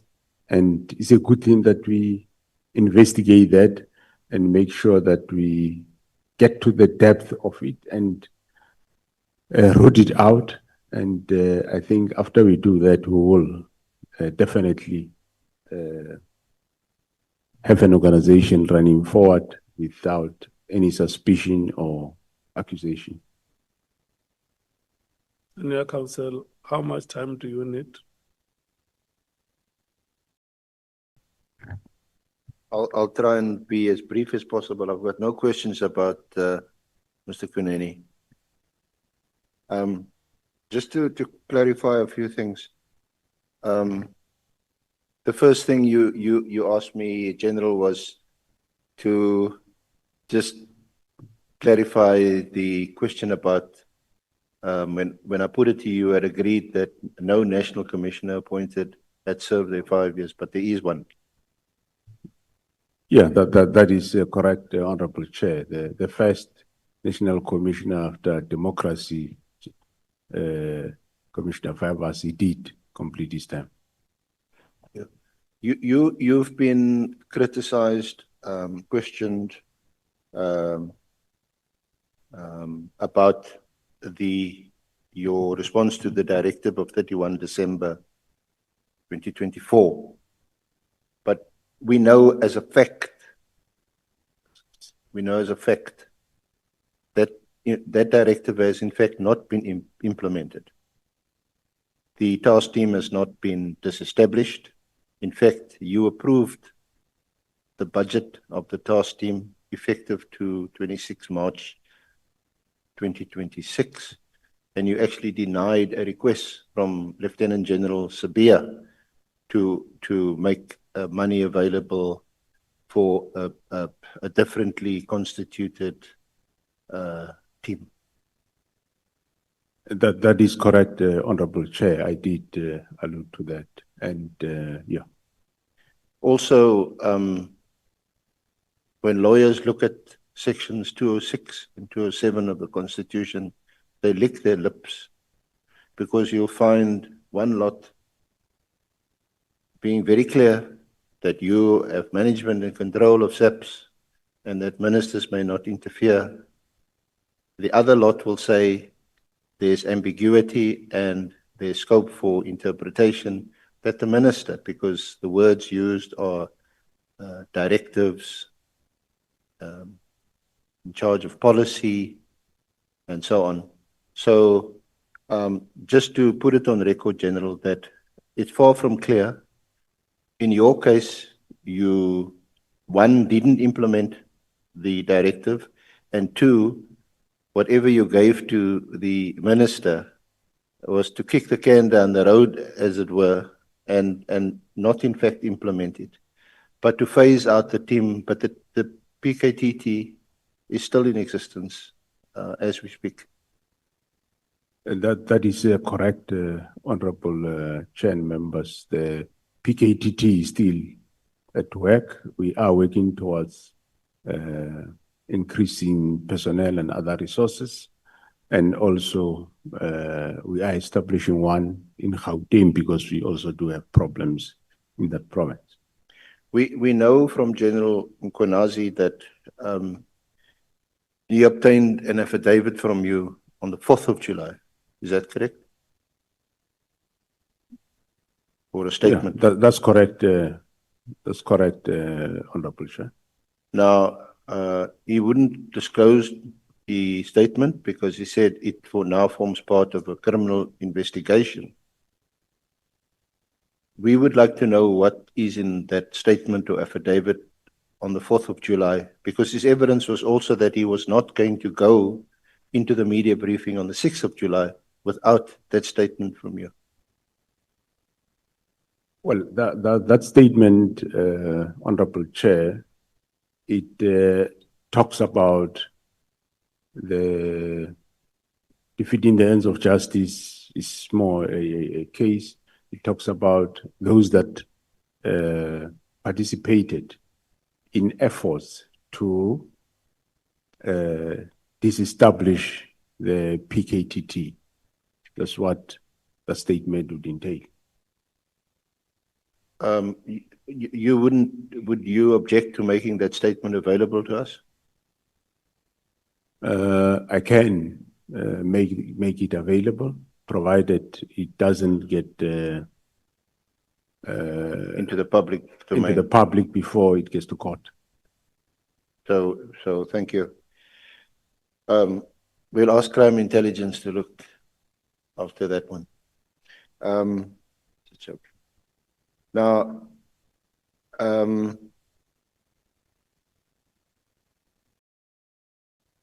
the briefing that you gave to Parliament on the 5th of March, there is in fact a few passages, and you'll find it.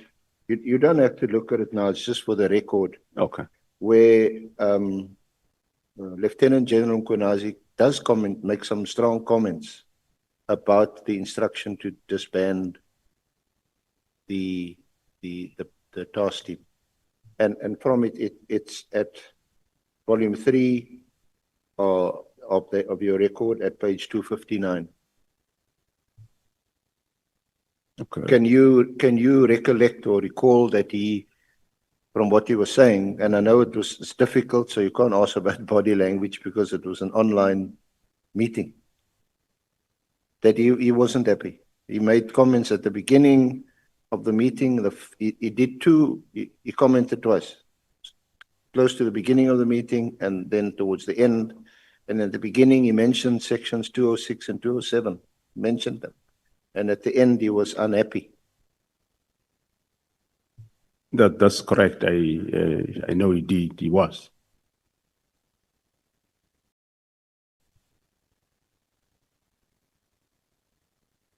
Were you aware, or are you aware that that on the 6th of December 2024, when the PKTT was assisting the Gauteng police in arresting Matlale at his home for allegedly kidnapping a business associate, were you aware of events on that day? Were you informed about it? Yeah, I was informed while the operation was on. Because it would appear that it's that gave rise also when Lieutenant General gave evidence, and you seem to be of the same view. It's only when you started joining the dots, as it were, and you're putting some things together that you realize that there was something else that informed the directive of 31 December 2024. Yeah, correct, Honorable Chair. The operation of the 6, I think the arrest of Molefe, and not arrest of Matlala, but it was a search of his premises where the team was looking for a kidnapped victim, Mr. Jerubushoa. So that operation of the 6, according to records of Matlala's phone, that was then confiscated later in May 2025. Indications are that the disbandment letter of the 31st of December 2025 was activated by the operation of the 6th of December 2026. Thank you. And just lastly, I know we're tired. Sorry, Honorable Chair, 6th December 2024. Yeah. But I mean, I was always intrigued by this until I had to look these things up and got paid to do it. So it wasn't a problem. But the difference between crime intelligence and crime intelligence as addressed or spoken about or prescribed in the Police Act, and then intelligence under the Intelligence Act, and the way the police service conducts intelligence operations, and the intelligence under the State Security Agency.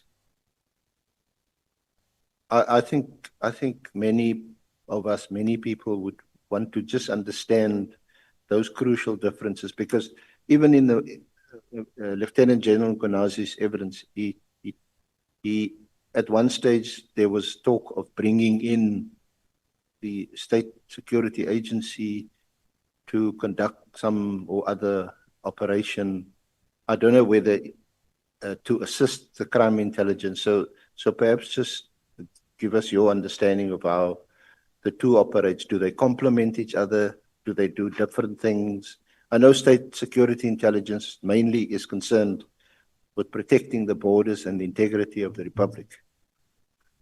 But we know also from the directive that was given on the 31st of December, one of the very interesting, intriguing directives is that relating to border control and border entry.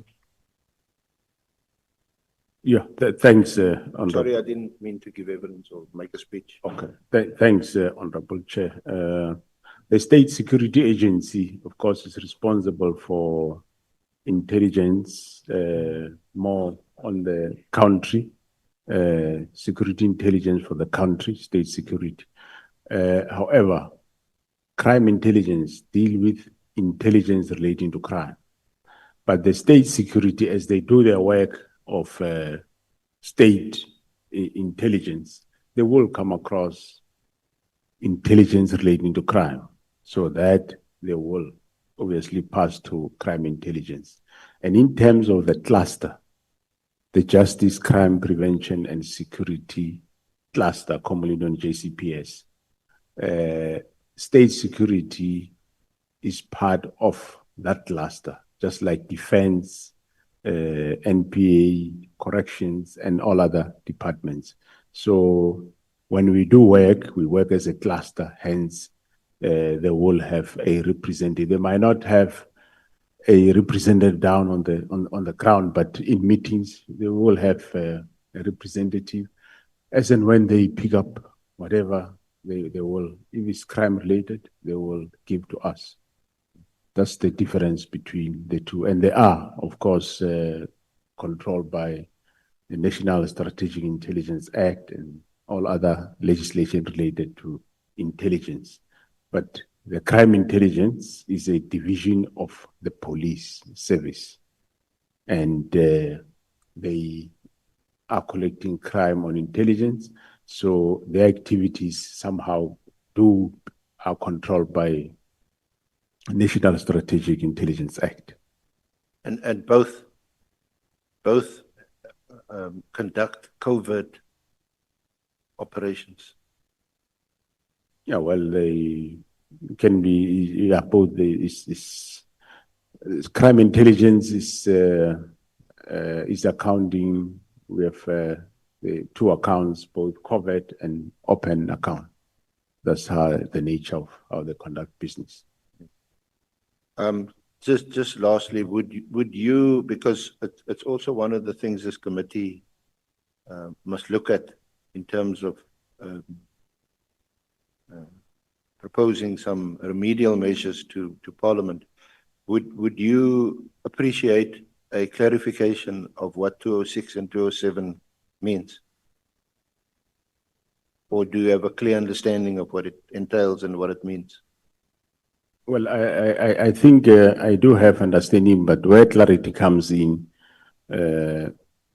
when Section 207 talks about minister responsible for national policing policy, I think that is very clear. There is one policy signed this year, and but where it says directions by the cabinet member responsible, that is the area that requires clarity as to what are those directions, at what level they are. Yeah, because I think some of the honorable members pointed out, some were even appear to be a bit horrified that you said your boss is the minister.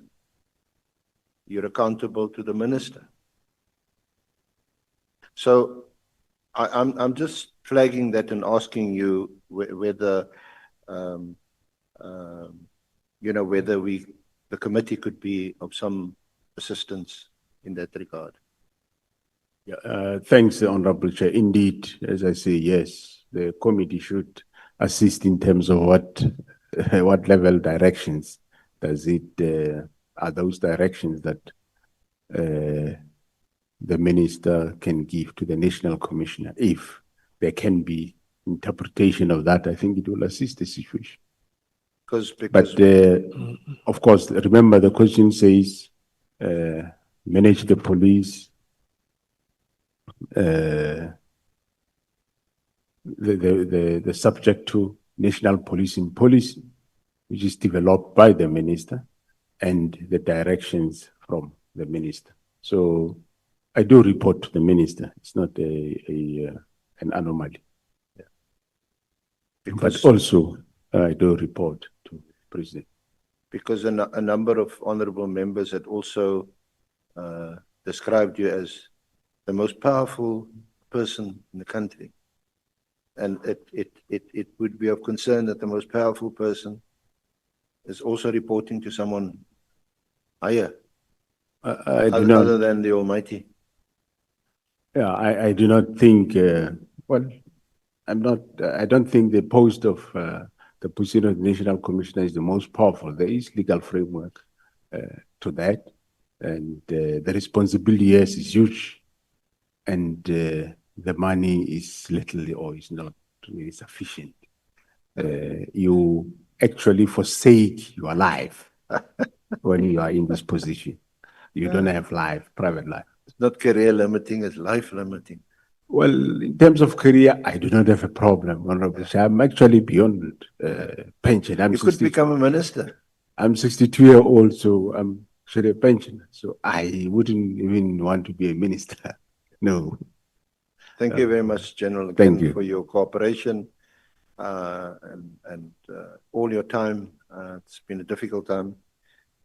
I think the one thing that we all agree on is you've got an unenviable job, big job, very responsible job to keep us all safe. Thank you very much. Thank you, Honorable Chairperson. Thank you very much, Senior Counsel.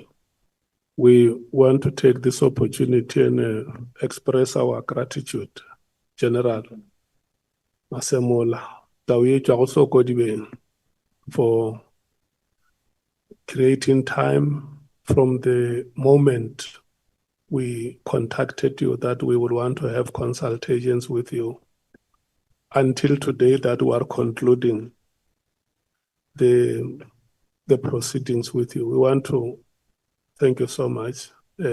Fly safely back home. We want to thank honorable members. You have shown your resilience, honorable members, and I want to thank you so much. The staff of Parliament, it's a Friday evening. We are resuming the proceedings, Senior Counsel and members, on Monday, 11 o'clock. 11 o'clock. Yes, Monday. The witness is Lieutenant General Sbia. Thank you so much. In this, The same venue, Good Hope. well, The venue is this one. this one. Thank you.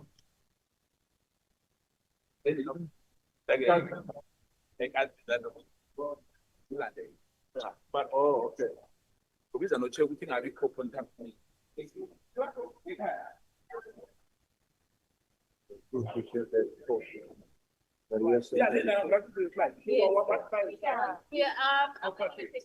Oh, it's yours.